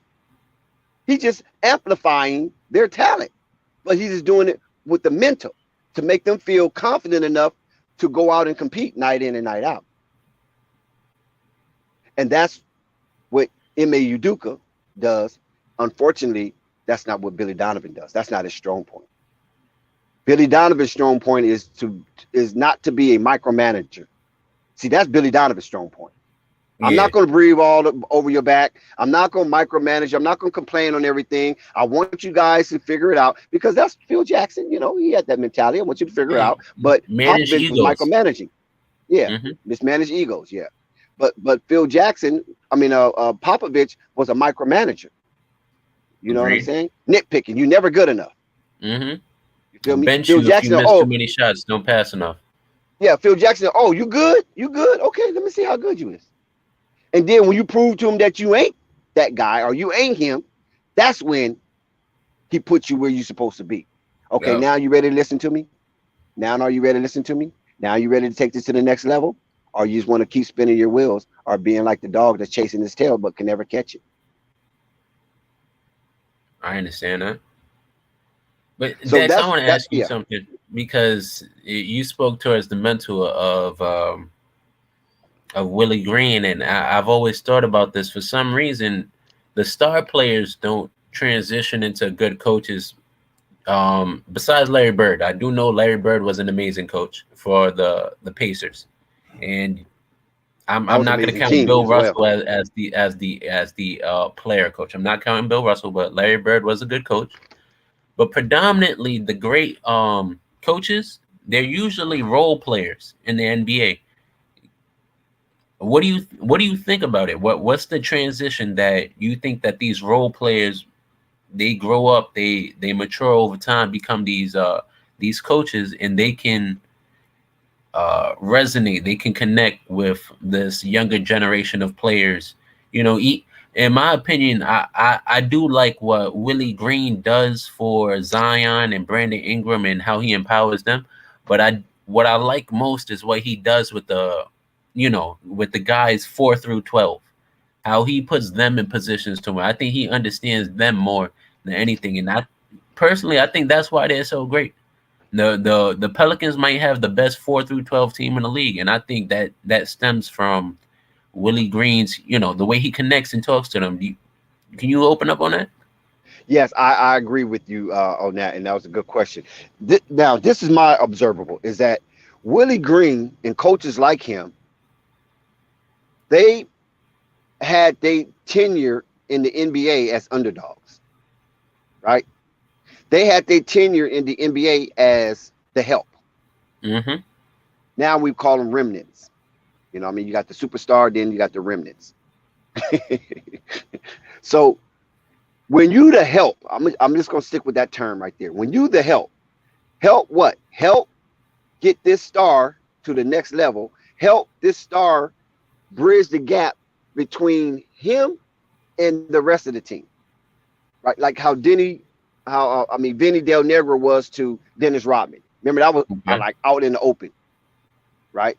How he was that guy, and Del Negro was a pretty decent coach. I mean, he had his crack at it as well. Vinny was nice. Yeah. So when you didn't you go to NC State and didn't you win a championship with NC State with Lorenzo Charles and them? I'm not sure. I can look it up. I remember him from the Clippers. I think he was on that team. I don't know, but we'll see. But anyway, he being the underdog or the help allows you, Rico, to be communicative, right? Because you already know that your athleticism probably not the only thing that's keeping you on the court, because there's other players better than you. That's why you a role player.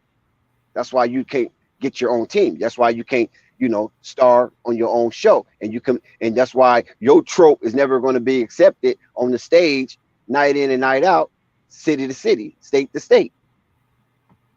So your song and dance will have to be communicative, getting along with everybody, making sure the little things come together and they're not neglected. So you talk to the star player, you talk to the non-star player, you acclimating everybody into the unit. You follow what I'm saying? You making their matriculation much easier for them to mature and become a ripe fruit within that organization. So this is why when they leave the sport as a player and they get into the other side of the business, coaching, training, managerial, executive, and things of that nature, is because they develop an art of dialogue. They develop a skill level that you would say, damn, he read the 48 Laws of Power. I see because the traits that these role players have to have in order to stay amongst the organization, i.e. Udonis Haslem,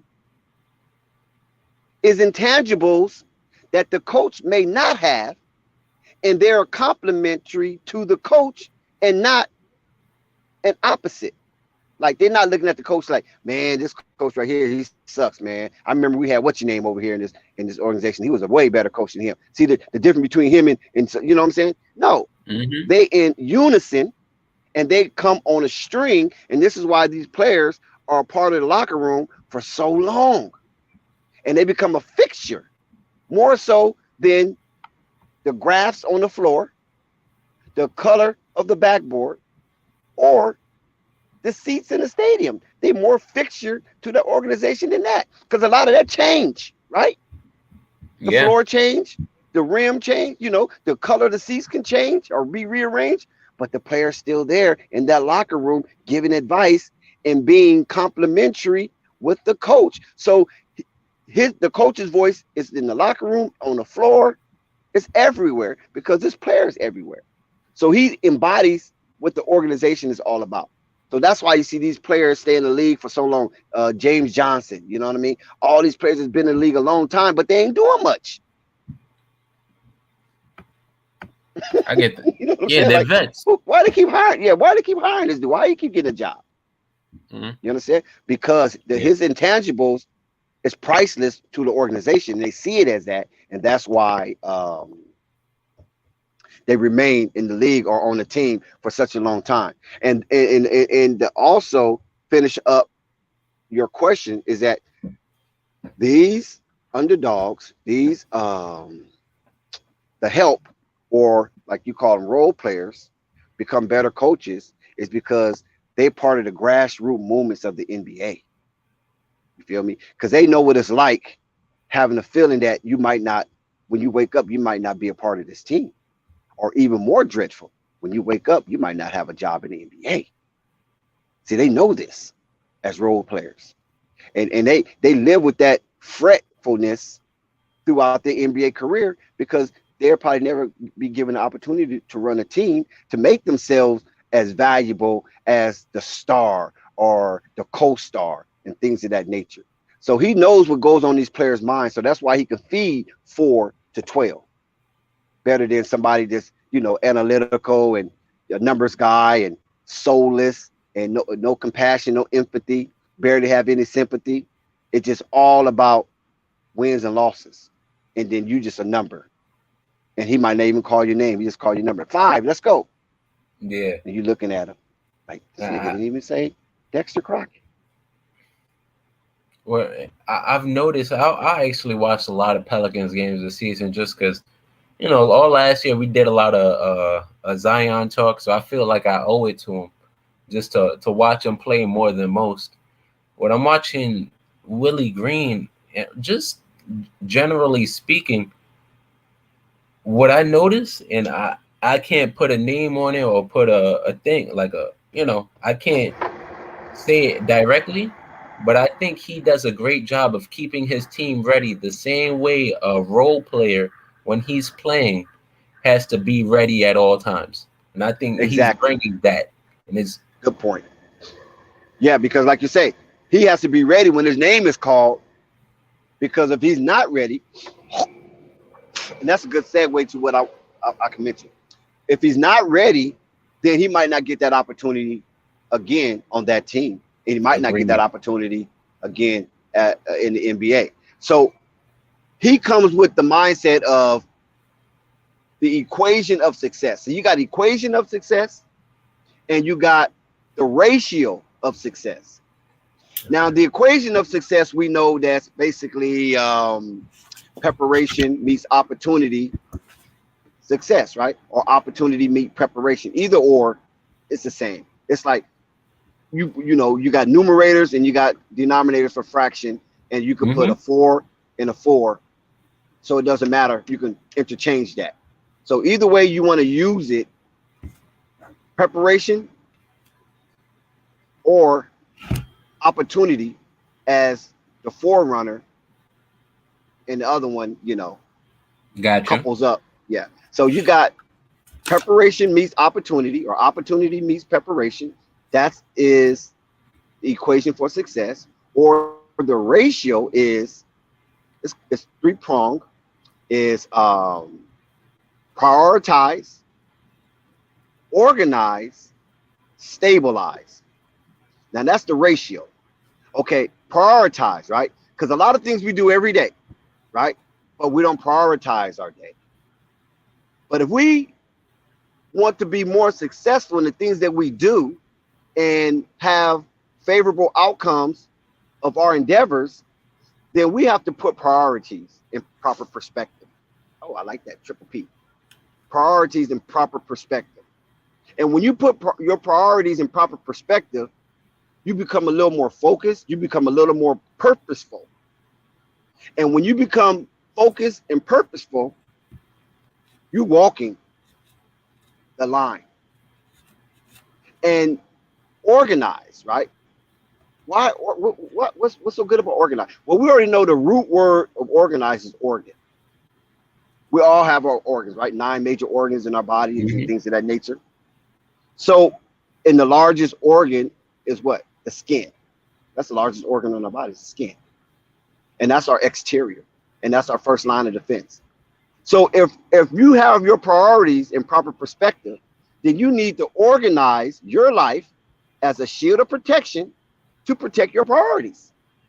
So if you prioritize something, I don't know what it is. We all have different preferences. Dreams, aspirations. Yeah, if you prioritize, whatever you prioritize, right? And then you organize your lifestyle around your priorities, you're going to be stable. Because you're creating a cycle. You're creating a wheel or a well-oiled machine, and you're going to perform these daily duties based on your priority. And when you perform them, you organizing your lifestyle to make sure you meet your priority. And when you do that, you automatically level out and you become stable. Just like, for instance, I was talking to Flight, and I was like, Flight, yeah, I pay thousands of dollars in bills a month, right? So that means if I don't want anything cut off, I got to prioritize making the money, right, to cover my bills.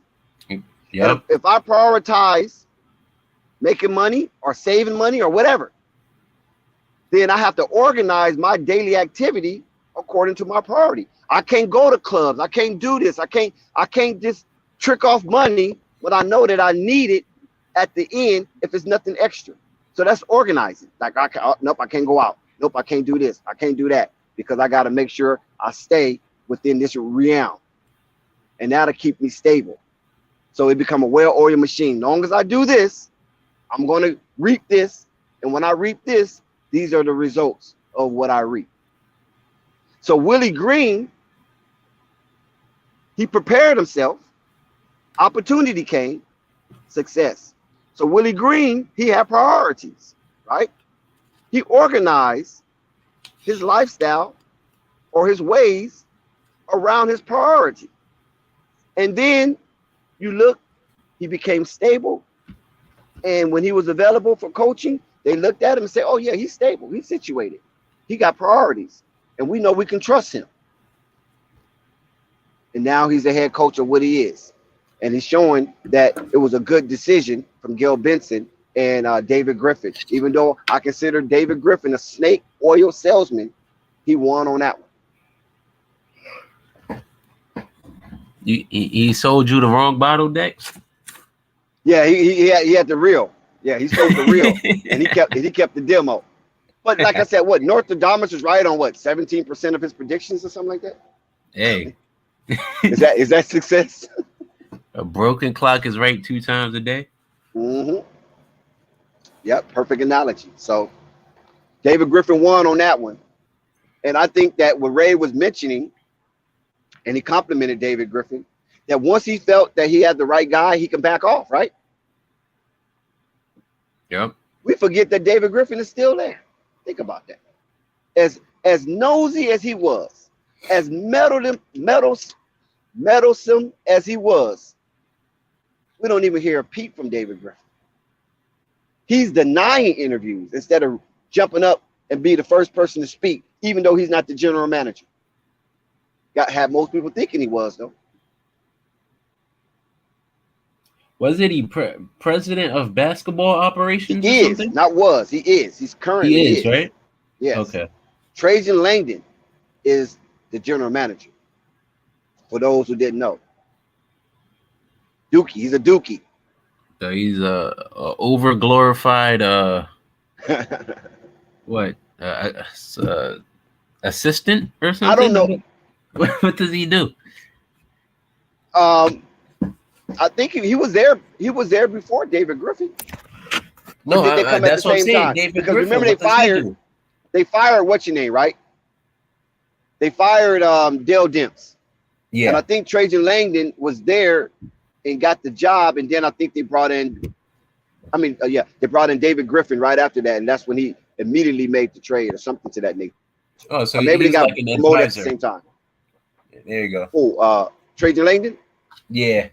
I guess that's I don't know what the hell he do, to be honest with you. I just think Gail, I think he was part of the organization. Maybe Sky can give you more information on that, but I think he's been a part of the organization for a minute. You know what I'm saying? And when Dale Demps got fired, they just automatically bumped him up. My bad. Oh, wait a minute. You know what? I think he might have brought Trajan with him. Yeah? Because I think Trajan was in the Cleveland organization. I'm not for sure. I'm not going to even cap. Yeah. I don't know if he brought him with him or he was in the organization a couple of years and then they promoted him. I don't know. David Griffin might have did something. Because I know he had something to do with Cleveland besides play for Cleveland. Didn't he play for Cleveland? I'm not sure. Dex, I have a question for your ratio. You said it's prioritize, organize, and what was the third one? Stabilize. All right, there we go. Yeah. So if you could implement that in the best way you know how, I'm telling you, you're gonna be a very successful person. I'm not saying you're gonna be a billionaire. I don't know what your success elevation would be, but I'm saying you will meet a lot of your goals faster than if you don't have that ratio or equation as a benchmarker. Thank you. Big shout out Ball Facts in the chat too. Shout out to Ball Facts. And these are some things that, of course, a lot of us when we go to school, they don't teach us. And the fact that they don't teach us that because a lot of us go to school for free education. And if you go to school for a free education, then you're going to have to take upon yourself to dig deeper to find out more glorious information that will help propel you to the next level in your life. So free education is just what it is, free education. You know what I'm saying? We're not charging you. Only thing we want you to do is show up. Because if you show up, our school get money. When our school get money, then the teachers can get raises. We might buy some books. We might fix the gym. Or we might buy some new uniforms. But the main thing is your attendance. Because per attendance, we get a lot of money at the end of the year per student. You know what I'm saying? Now they attach the grades to that as well, I believe. They might have took it out by now, but I remember they did attach grades to it. You know, your school had to average a certain amount of graduates and a certain percentage. Yeah, no, for sure. That when they still have it? Yeah, still have it. They show graduation rate and all of that. That was one of the main factors. Yeah, all that is to aggregate funds and funding, you know, for the school. That's why they were so hard on us. They didn't care if we just came to class and just fell asleep, unless the teacher cared. Now, if the teacher cared, that was different. But if the teacher didn't care, just let him sleep. Don't bother him. He probably had a hard day, a hard night. You know, we don't know what's going on in this household, so just let him sleep. But as long as he's here in class, he's not outside breaking into nobody's house. He's not outside gang banging. You know what I'm saying? He's in school, and that's all that matters. And his attendance has been marked. So we cover for him. We got about 20 grand for him for this year. You feel me? Yep. No, so yeah, they cold when it comes to our presence and when we're needed. But yeah, go ahead, Rico. Oh, I was just listening. I agree with you. Two.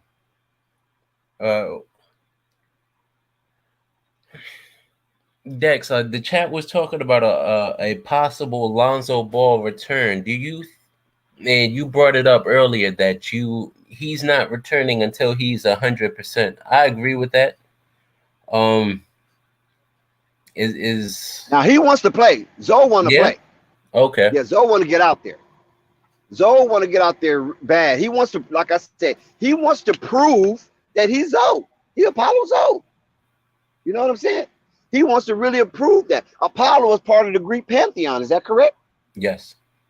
So he wants to be a part of Chicago Bull folklore and a part of Chicago Bull pantheon. He want to be a part of that core. He's hoping that DeMar DeRozan, Zach LaVine, and Vooch can honestly elevate themselves and become memorable Bulls and a memorable Bulls team, because Chicago is a basketball hub.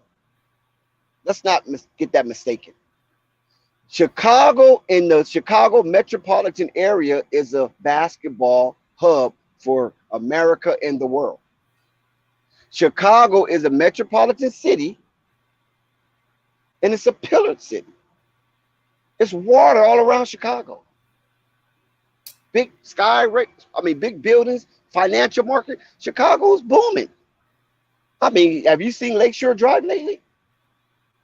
You see the way that bean is shining when that sun come out in the summer?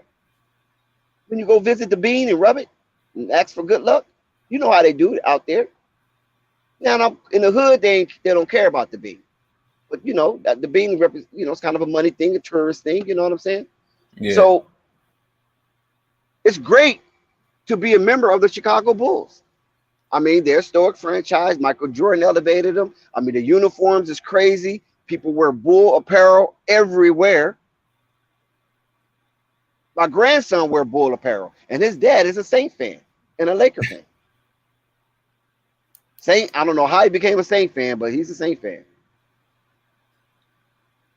So he wants to be a part of that, because when Lonzo was a part and playing for the Chicago Bulls, that's what was talked about in the NBA, remember? In that first part of the season. The Bulls, DeMar, Zach, Zoe, Crucial. You ain't hearing that no more. Nope. That type of talk is waning away. Now DeMar's hurt. Don't you think Lonzo will be like, damn, it'd be a perfect time for me to step right in and show? Because it'll be the original Bulls format. Yep. Zach, Zoe, Vooch. Before DeMar became available. Remember that. And Patrick will definitely get more shots in the lineup. So, it is what it is. But, Lonzo got to protect his long-term plans. See, that's a short-term plan to come back 70%. Yep. But long-term, you come back 70%, you might have a good 2.5-year run, then boom, something, you know what I mean? You just never know. But if you come back 100%, nothing wrong, you might have another 10-year run, not a 2-year run. I need to see Lonzo hit 5 threes again. It's been too long. Oh, no, Lonzo ready, bro.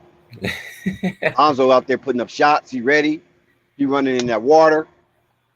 He's ready.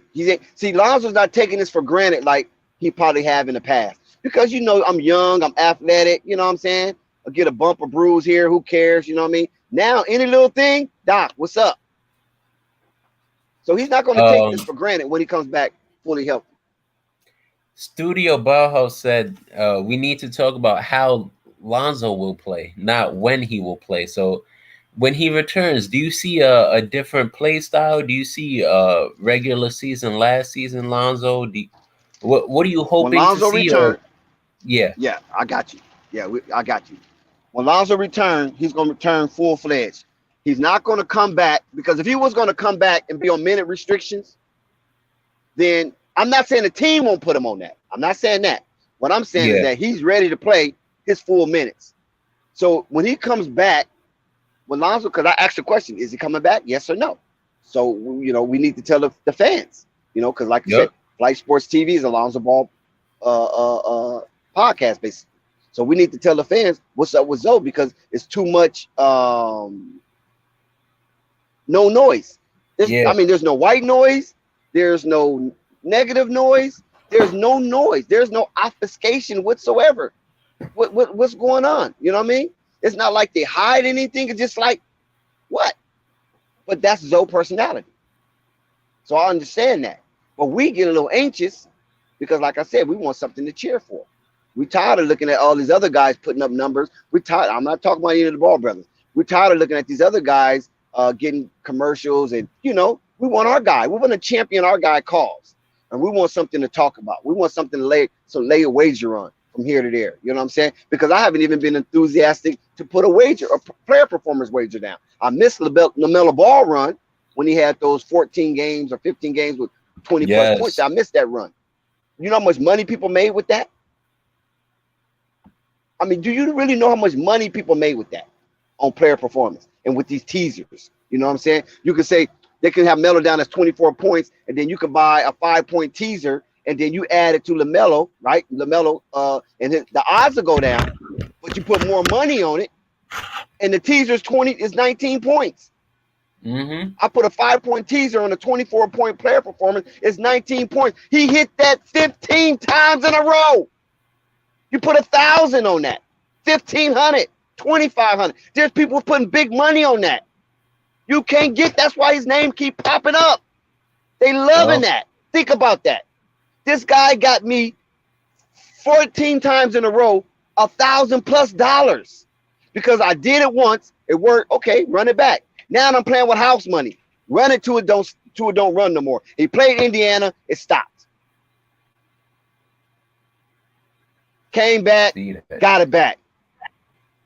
So out of 16 games, you went 15-1, putting $1,000 on LaMelo player performance with teasers. Think about that, man. People is making money hands over fists with this stuff. When players go on mad runs. Look at what the Lucas run. Look at what LeBron is doing. And you thinking people hating LeBron? Are you kidding me? Only broke people. Haters. Those are the ones that's hating, not people getting bread out here. And I'm only talking to the people that wage. If you don't wage, then you can do whatever you want.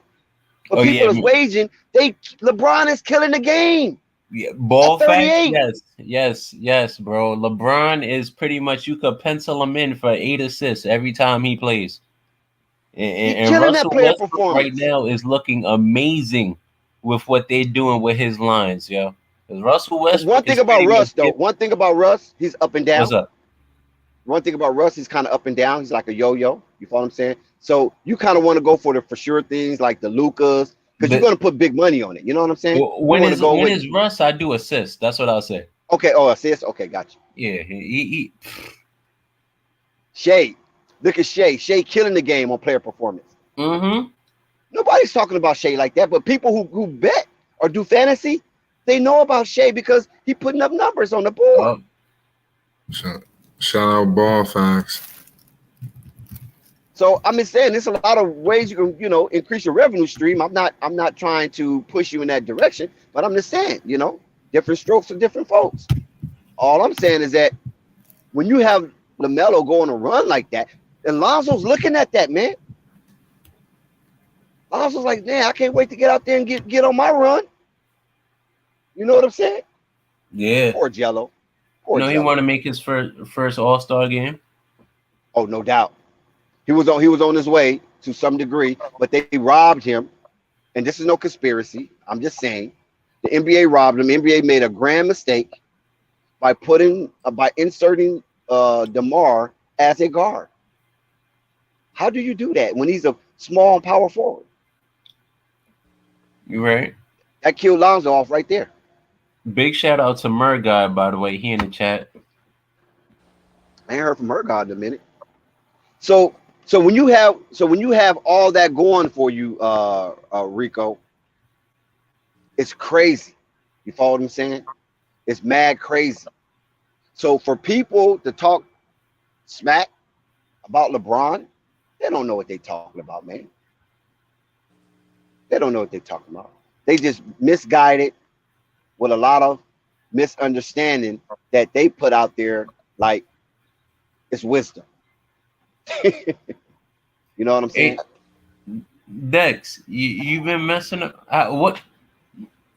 You the OG Laker fan, Dex. I just got here. How are you looking at the season? What have you been Well, seeing? I'm gonna tell you what they say on the street. I ain't gonna give you my personal opinion because I really kind of fell back from giving personal opinions on the Lakers.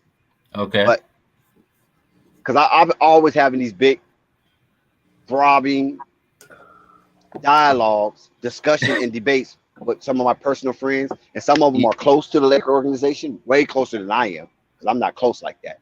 You know what I mean? They know players' dads, and they get little stuff that funnels through them. Some we talk about, some we don't. But nevertheless, I'm not happy, but I'm content based on LeBron performance. Now, if LeBron was sucking and stinking it up, I would be furious as a Laker fan. But they play and they compete night in and night out, and the war of attrition always seems to set in on the Lakers, and that's expected because they're older. But one thing I can say a bright spot about the Lakers that they screwed up, but now they made it right with Thomas Bryant, because Thomas Bryant was there before, and they traded him away. He was with that Lonzo core. They traded all that away. Mo Wagner, all those guys was there. And but at least they brought him back, give him a second chance. His maturation is off the charts. He's playing within the scheme of things. He's not trying to be a little Andrew Bynum no more. Those days are over with for Thomas Bryant. I think he understands that this is I think he's another North Carolina State guy, if I'm not mistaken. And now his days to play with LeBron, he's satisfied. He's cool. He had his run over in Washington, and with that Washington run, he learned how to play better basketball. Now he's a better basketball player version of himself. So I'm cool with Thomas Bryant. I always liked the young kid. He's very charming. He's very outgoing. He comes to the Drew League. He's a I can't remember the last time he played in the Drew League. But I think he played the season that Melo played in the Drew League. I think he played that season. I think that was his last season. I think playing for the Drew League, because he got shipped off to Washington. But yeah, he's a part of that Drew League thing, and like DeMar, this is why I don't talk bad on these guys, because they come back and help the community. They give the community an opportunity to see these guys play that probably will never be able to see them play in their actual uniform. So shout out to Thomas Bryant for the in-community work that he does. You follow what I'm saying? Out there in LA. Big shout out Thomas Bryant. I was telling Rave and Uncle Vern that I was watching him, and I see him. It's something that it's a skill that often gets overlooked, especially for centers. He has a nice soft touch around the rim. I see him. He'll a nice little dump off pass from Russ. He's not dunking it every time. He'll shoot a nice a push shot, a nice jump hook, a floater, something soft that will land on the rim, bouncing soft. It's such a good skill to have, and not everybody has it. Not everybody, believe it or not, chat. Not everybody, not in the NBA, can actually catch a basketball. It sounds crazy, but not like some of these bigs don't know how to catch passes. Tony, what's his name? Tony Bradley or whatever. Is that his name?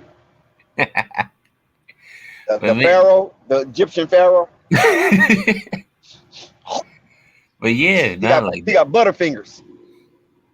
But that's how it is, man. You got to know the small things that some of these players do. It's not always averaging 25 and 12. That's not the only way you impact winning. It's not always average. You need to average 8 assists to be a good player. It's not all of that. And sometimes it's just fundamental things that add to a team. And Thomas Bryant timing, he does get in foul trouble sometimes, a little bit. But y'all real high on this guy, Thomas Bryant. You ever found an onion ring in your fries flight? Come on, man. Come on, what kind of shit is that, man?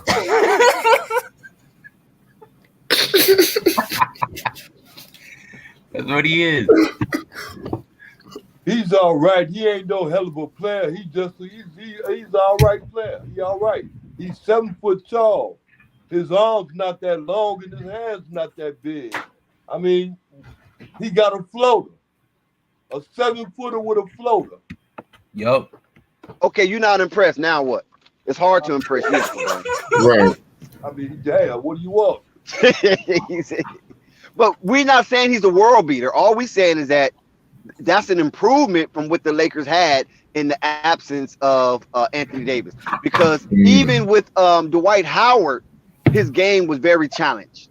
You follow what I'm saying? Right. And that's why Dwight Howard resorted to antics over basketball. Well, just like you just said a little while ago, you insinuated anyway. Anything is an improvement for the Los Angeles Lakers right now, as far as you're concerned. That is a statement you almost made, wasn't it? Yeah, what I'm saying is that I didn't get into that the other part of the Laker. Well, listen, word on the street is that they want to trade Anthony Davis. A lot of Lakers fans are fed up with Anthony Davis because he cannot stay on the court. And see, one thing about Los Angeles, it's a city of champions, right? I didn't invent that. That was already there, right? The city of champions. Why are they the city of champions? Okay, you got the USCs, you got the UCLAs, you got the Lakers, you got the Kings, you got the Rams, you got the Raiders. Should I go on? You had the Raiders Galaxy. just got there, but No, they had everybody. No, the Raiders ain't just got there. What do you mean? Oh, I'm sorry. No, you're talking about my bad. Raiders just got to Las Vegas. Remember, Yeah. Remember, they was the Oakland Raiders, and they went to LA for a while, and then it went back to Oakland, now they're in Vegas. Yeah. But when it was down in LA, they won a Super Bowl. Marcus Allen. What about Showtime? What happened with the Showtime? What about that one? Big shout out, Rap God. Yes, New York is a city of champions. Yes, we are. Yes, sir. Shout out, Rap God. Listen, I beg your pardon, Rap God. Salute. Rap God, I beg your pardon. Heavy homage to my man, Rap God. Now, I understand that, a lot of y'all championship came in the segregation era. I understand all that. You feel me? There was a lot of hate going on.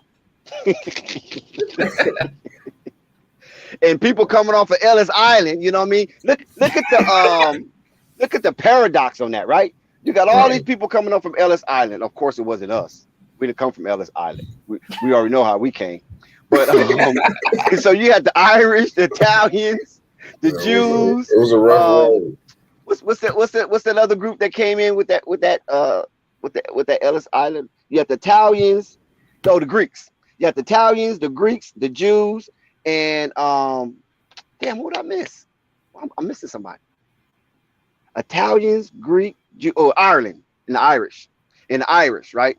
So that when that group of wave came in, you know what I'm saying, especially in the Roaring '20s, and then you had the Depression, then you had the war, you know what I'm saying, because all this came after World War I. So America just rolling in the riches, you know what I'm saying, and then it fell down the depressions in the '30s, and then they had World War II and all that, and then all that other stuff. But nevertheless, City of Champions, that moniker belongs to Los Angeles.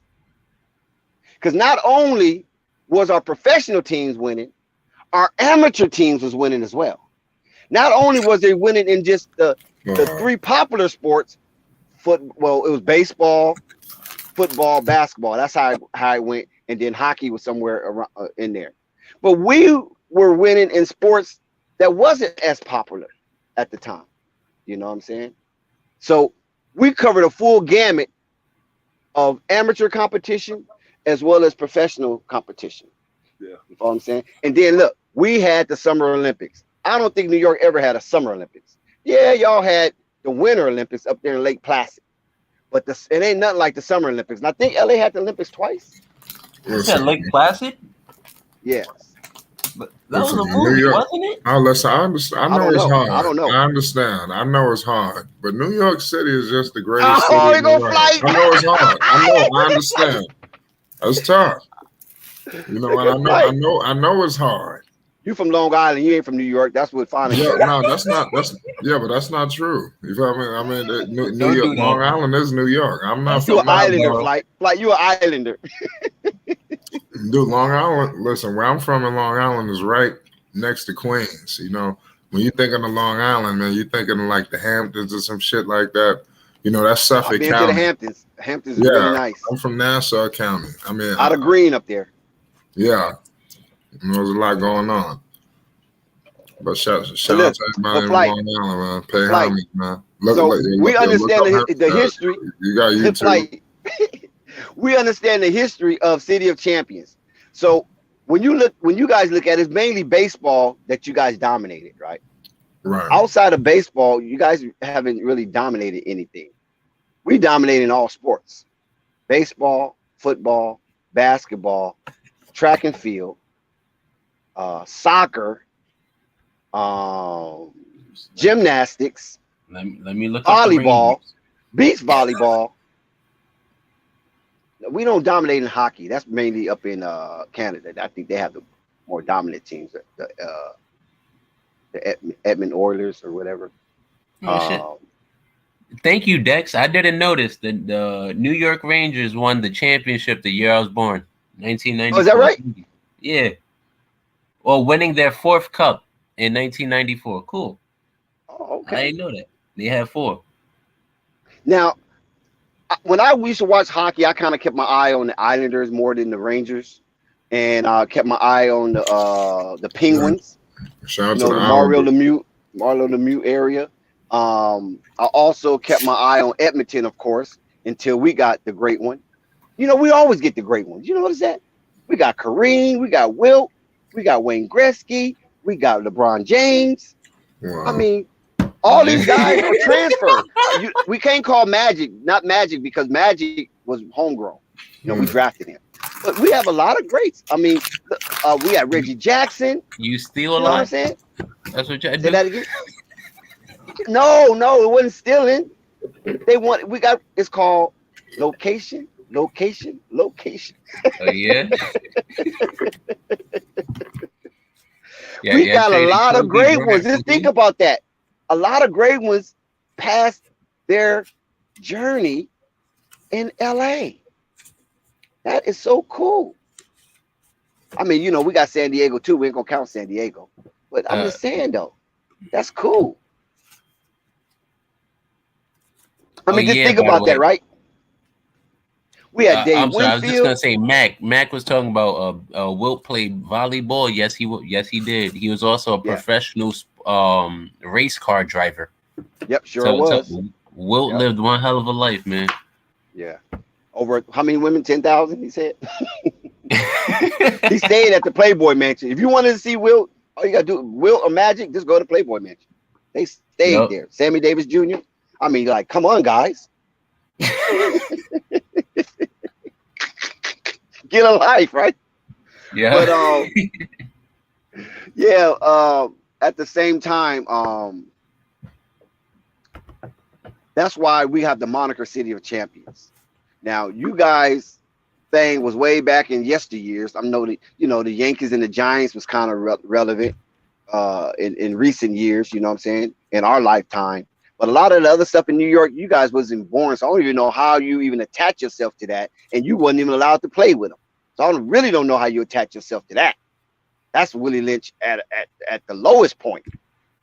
So that's why I don't even count a lot of that stuff, because it was so segregated. It's not fair because you didn't play against everybody. So how can you call yourself a world champion when you only played against your neighbors? And the thing with the Yankees was what they were doing, they was traveling throughout the country and just picking up the best baseball players from everywhere. It didn't matter. They were pretty much just building. The Cardinals tried to give them a run for their money. But they couldn't. No, they couldn't keep up. You can't outpay the Yankees. That's just not what.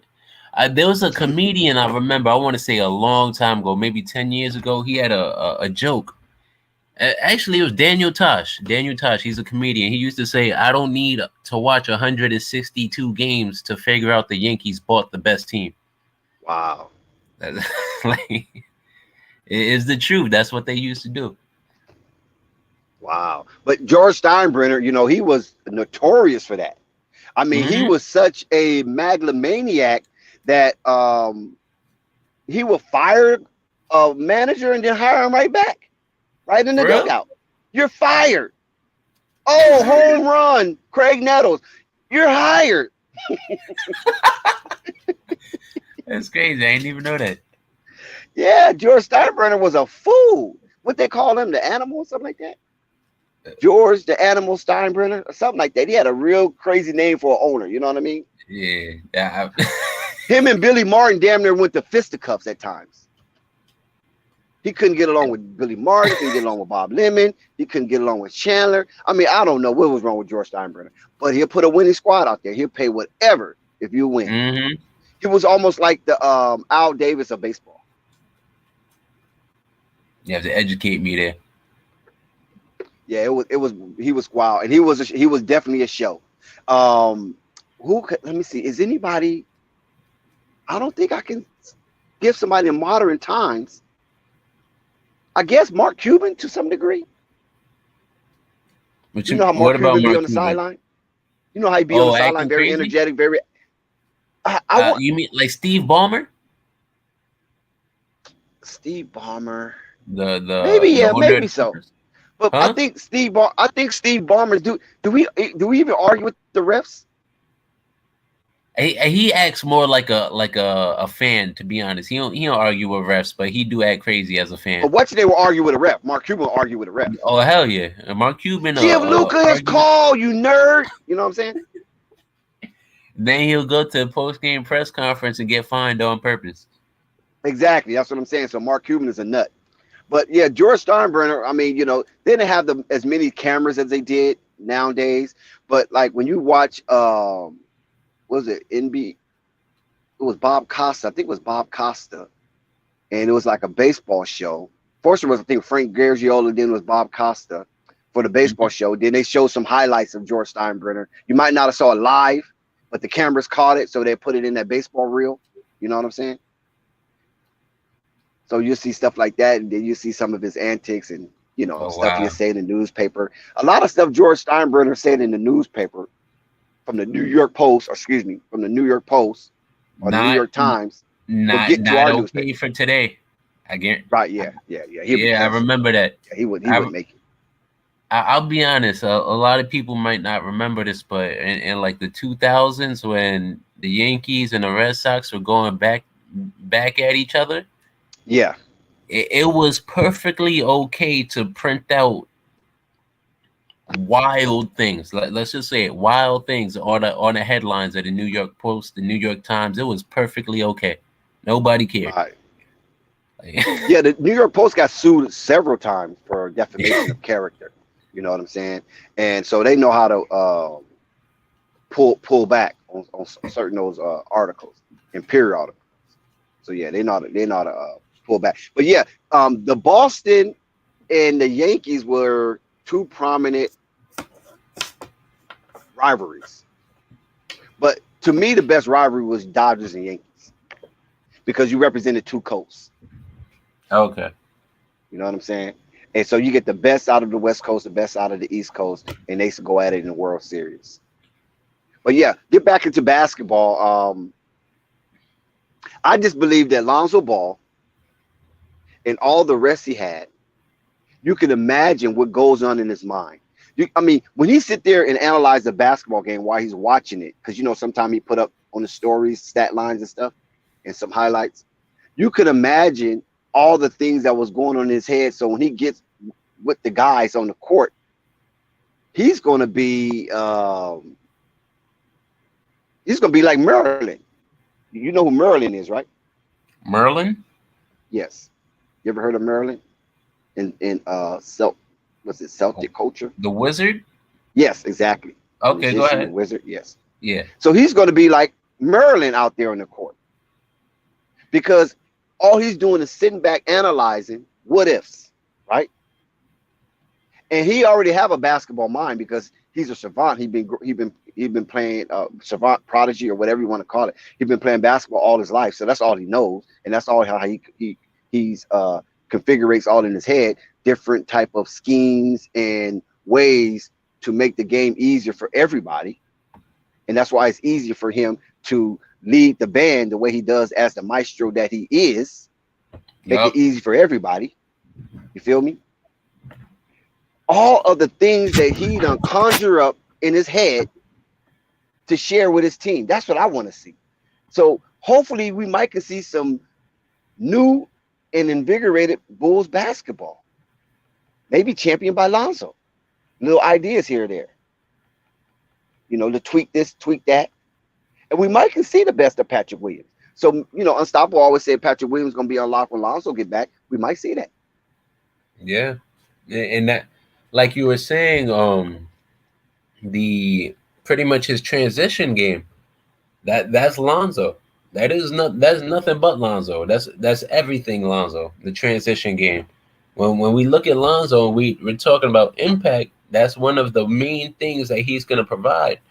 And Patrick Williams can't show us his transition game if a certain somebody is walking the ball up court. DeMar DeRozan, the ball stopper, clapping his hands all the goddamn time. DeMar the dribbling. I'm open. They need to put that in 2K. They need to put. Now I play with the Bulls, right? So they need to go and edit and put the animation that DeMar DeRozan is clapping his hands, running up the court, and stopping at half court. Yeah. That would be crazy if they did that up. Yep, but it'd be a thing. It would be a thing. I wouldn't be mad. He actually does it.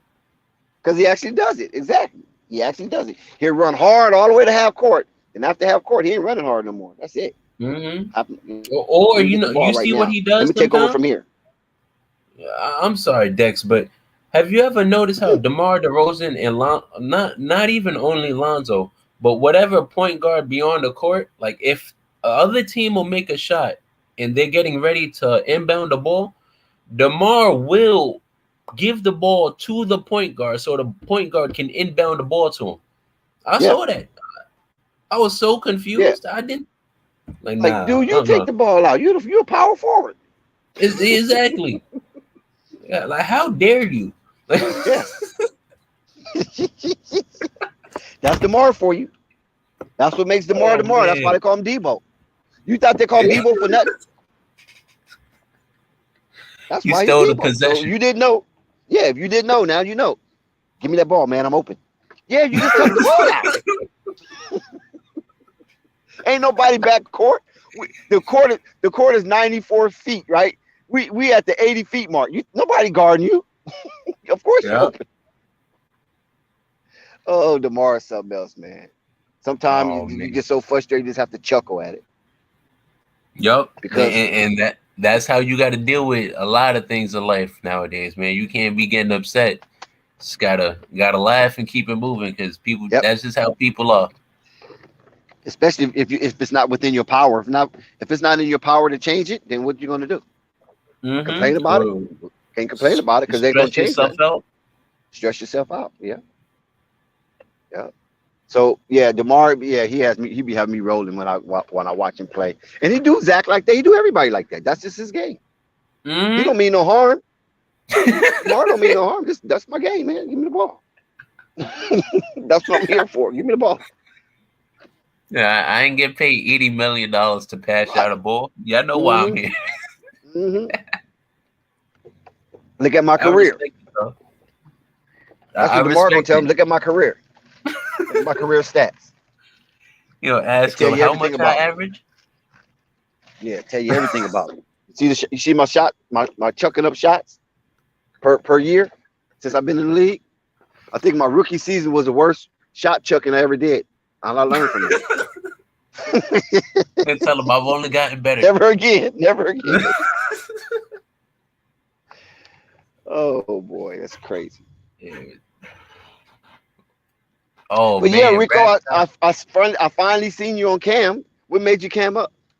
Oh, my man Rave was here. I had to. It's been a minute for Rave. Rave been, Rave had to give a whole soliloquy on what he's been doing. He had to apologize to the Pelicans. I did too. I felt like a couple of us had to apologize to Zion. Oh yeah, I've been apologized. Yeah. That's why I called them the New Orleans Pelicans. Yeah, and plus I haven't been on, so just to get back with Flight, it's been nice. And I was more so upset, not as the Pelicans organization, because I appreciate Gail Benson and all the good, wonderful things she said about Lonzo and how she kept Lonzo in the forefront of the Pelicans organization. You know what I mean? Because, Brandon Ingram was having problems with his blood clots. Yes. And things of that nature. So Lonzo was doing a lot of public appearances and doing a lot of stuff, go see the kids in the hospital, how they do, how to promote it. And so I'm thinking Lonzo is going to be a mainstay. So I'm geared up as Lonzo as a mainstay, and all of a sudden they act like they don't want to pay him. And David Griffin tried to do some snake stuff. That's why I call him a snake oil salesman. Yup. Because he's fake. He tried to snake Lonzo, and Gail Benson stopped it. She was like, "Oh no, you're not gonna do Lonzo Ball like that. We already had a disastrous nightmare with JJ Redick, and now you're trying to snake Lonzo. No, we're not gonna do that." Yep. So Lonzo made the statement, "I want to stay here to get David Griffin off the hook," and he stayed there and he left at the end of the season. But David Griffin was trying to trade him mid-season. The whole team got distraught by that. And Brandon Ingram had to make the statement, "Man, it's hard, man. Try to move your family mid-season and find, all this old type of stuff and still play basketball." Yeah. So I mean, I'm like, why Brandon Ingram talking like that? What's that all about? Oh, that's a connection to Lonzo. You follow what I'm saying? Yeah. Got it. My God, David Griffin trying to screw the kid? So that's why I said, I don't like this dude. I know what type of white man he is. I don't like him.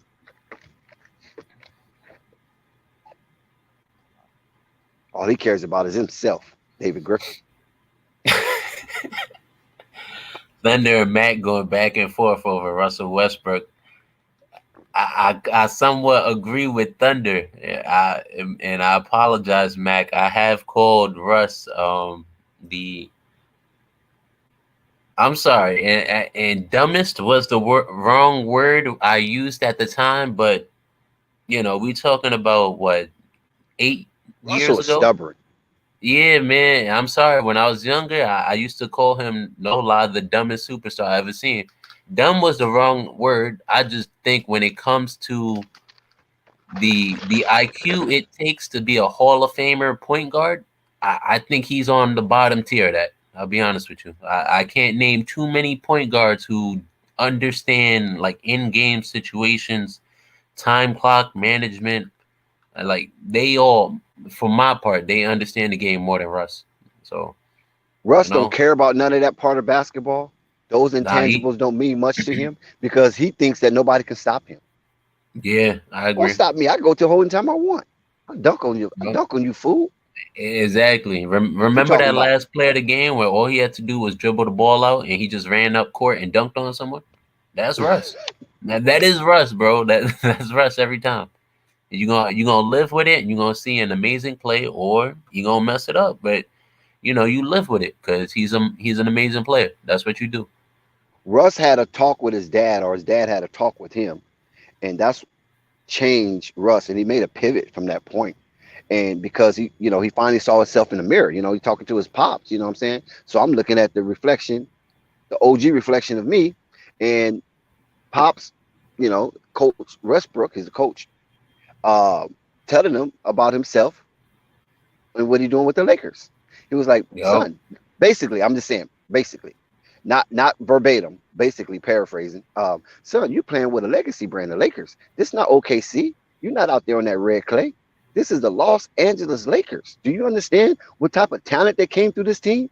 When you was out there on that red clay, it was only you and Durant and everybody else because Harden left. So it was a different mindset that you had to develop being out there on that red clay. You had to think that you was God because ain't nothing else out there besides tornadoes. But when you come to LA, it's location. You know what I'm saying? And all of the Hall of Famers that come through that corridor, walking on this court, and these fans cheering for them. Come on, son.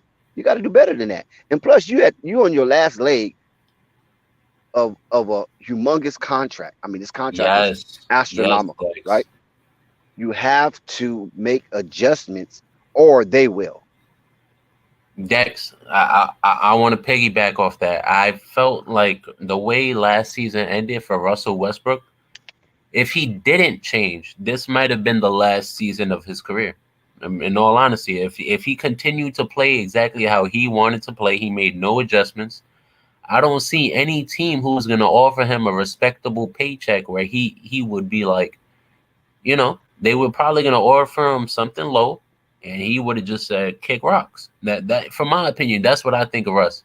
If you try to lowball Russ and give him what he feels he's not worth, he's not going to deal with you. So I'm glad he made the change. I grew up watching Russ and KD and Harden. I ain't gonna wish nothing bad on him. It doesn't take long for Russell to figure out if he likes you or not. So if you do something like that to try to undermine his value, then he definitely is not going to receive that with open arms.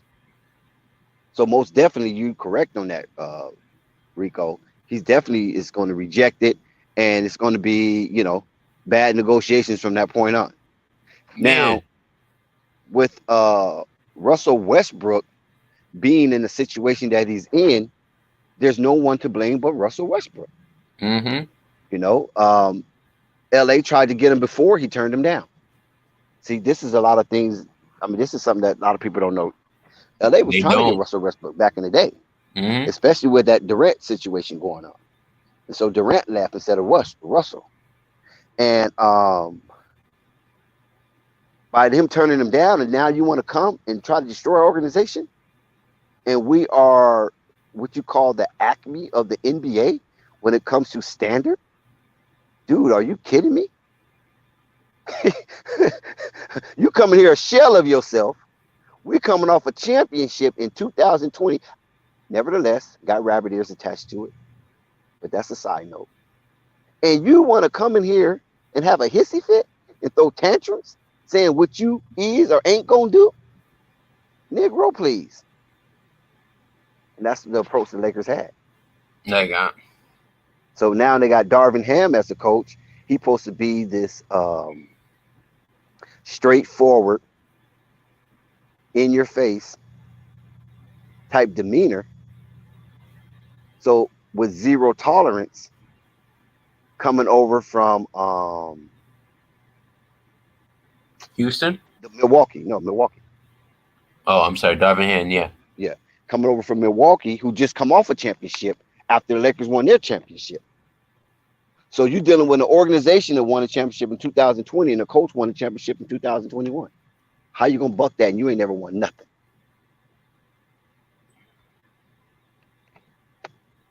You gotta make adjustments. And Russell, if you don't make the adjustments, the organization will. And you might not like it.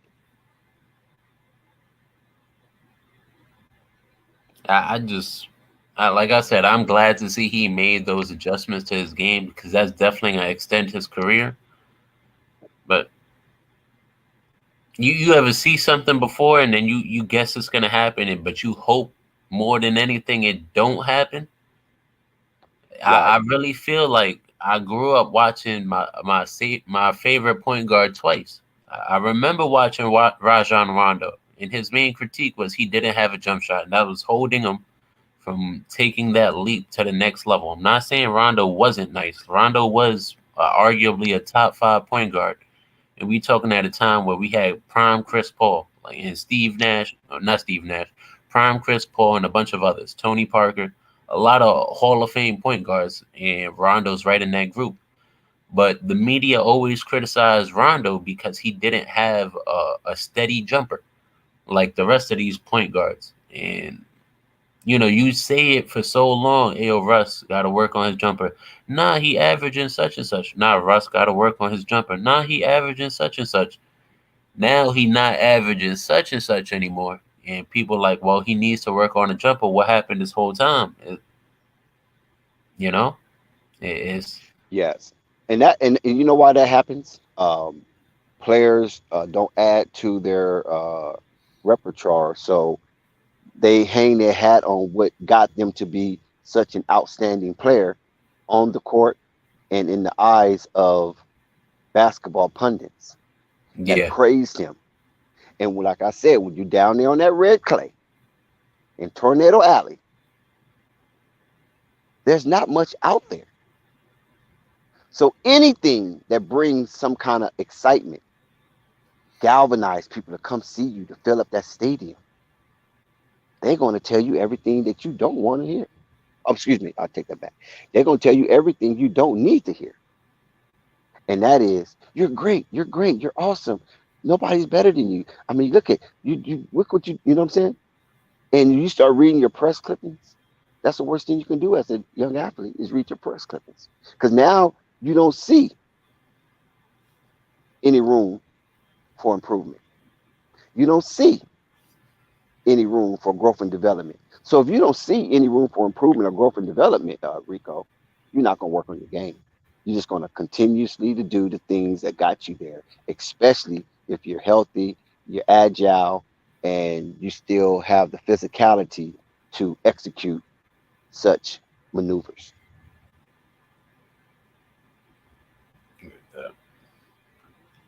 And that's why it's important. Oh, my bad. I'm gonna say that's why it's important. Go ahead. Yeah, that's why it's important to, look down the annals of history and see players that had the same, had those type of situations, and you forecast yourself if you see yourself in the league this long. And that's where we get back to the what? Prioritize, organize, stabilize. I like the chat right now. They're going back and forth between the fit between LeBron and Russ.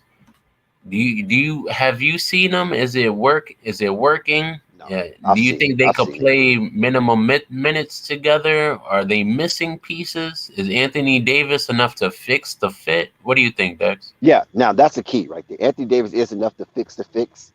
He showed it because the last time Anthony Davis was hurt and he played at least 10 games straight, the Lakers were 8-2. I mean, excuse me, healthy. I said hurt, healthy. I'm glad I caught myself because a lot of times it'd be those Freudian slips. Last time Anthony Davis was healthy and he played 10 or more games straight. And when they did the 10-game increment, as they do when they do power rankings and, judge the team to see where they're at, the Lakers was 8-2. And that was their best 10-game span of the year. And probably their best 10-game span in over 2 years. So most definitely Anthony Davis is the fit to adjudicate the situation with Russ and LeBron. Now, Russ is doing good now, playing with the second unit and doing his thing there, and just keep it up. Because LeBron is going to be LeBron. He's one of the greatest players ever. So you're not going to have him make too much adjustments, especially this long tooth sucker. You know what I'm saying? He ain't making too much adjustments at 38. You can't. You really can't. He's learned every trick there is to learn. He's not gonna learn nothing else. And not only that, Rico, he's averaging like 27, 28 points a game at 38. I mean, that's superb. That's stupendous. And I apologize. I do praise LeBron for averaging what he averaging. I just think he shouldn't. You know what I mean? They need more help. I mean, most definitely they need more help because that's a massive toll that this man is putting on his body, and especially this early in the season. And LeBron doesn't need that. LeBron needs rest, restoration, and he needs the opportunity to get his mind right. You know what I'm saying, for the second half of the season. But since the Lakers are dismally at the bottom portion of the Western Conference, he has to play to keep the team relevant because they're putting him on TV. Yeah. You know what I mean? So I understand what's going on because the Lakers got to fill them seats. And there's people coming out to the game and the Lakers suck. Mm-hmm. From the standards. You follow what I'm saying? From the standards that most Laker fans are used to, they suck. The games are exciting, but they suck. I don't think a lot of people understand that, and I don't even think Russ understood that when he got to LA. What he said? He said he didn't grow up a Laker fan or something. If I'm remembering, I have the slightest idea, but I know. Like I said, Lakers. A lot of people in LA, you know, they have their own teams that they're like. But I mean, of course, the Lakers are the majority team. You know what I mean? Mm-hmm. Then you got the Clippers, but you know, you got Bulls fans in LA. You got what's some other people? Oh my God, escaping me. You got Bulls outside the Lakers and Clippers. You got Bull fans. That's a big population out there. And you got, oh my God, I can't believe I can't think of this team that everybody liked. Warriors? No, we're talking about LA, not California. No, not Warriors. The Kings are doing nice. I don't have no Kings fans. I know that's Sacramento. I'm just saying. All right, that's only in Sacramento. It stops there. Okay. Yeah, it stops there. The only people who probably wear King gear is probably Grape Street and Watts. I don't never see no Kings gear. What's that team that everybody was liking, man, at one time? They did like the Detroit a little bit because of what they did, the bad boys, you know, represented, you know, toughness. So I would have to say Detroit, Chicago, Detroit, after LA and Clippers, because Detroit had the bad boy stigma and the allure of being a bad boy that's kind of, you know, street oriented. You know what I'm saying? It kind of matches with their mindset.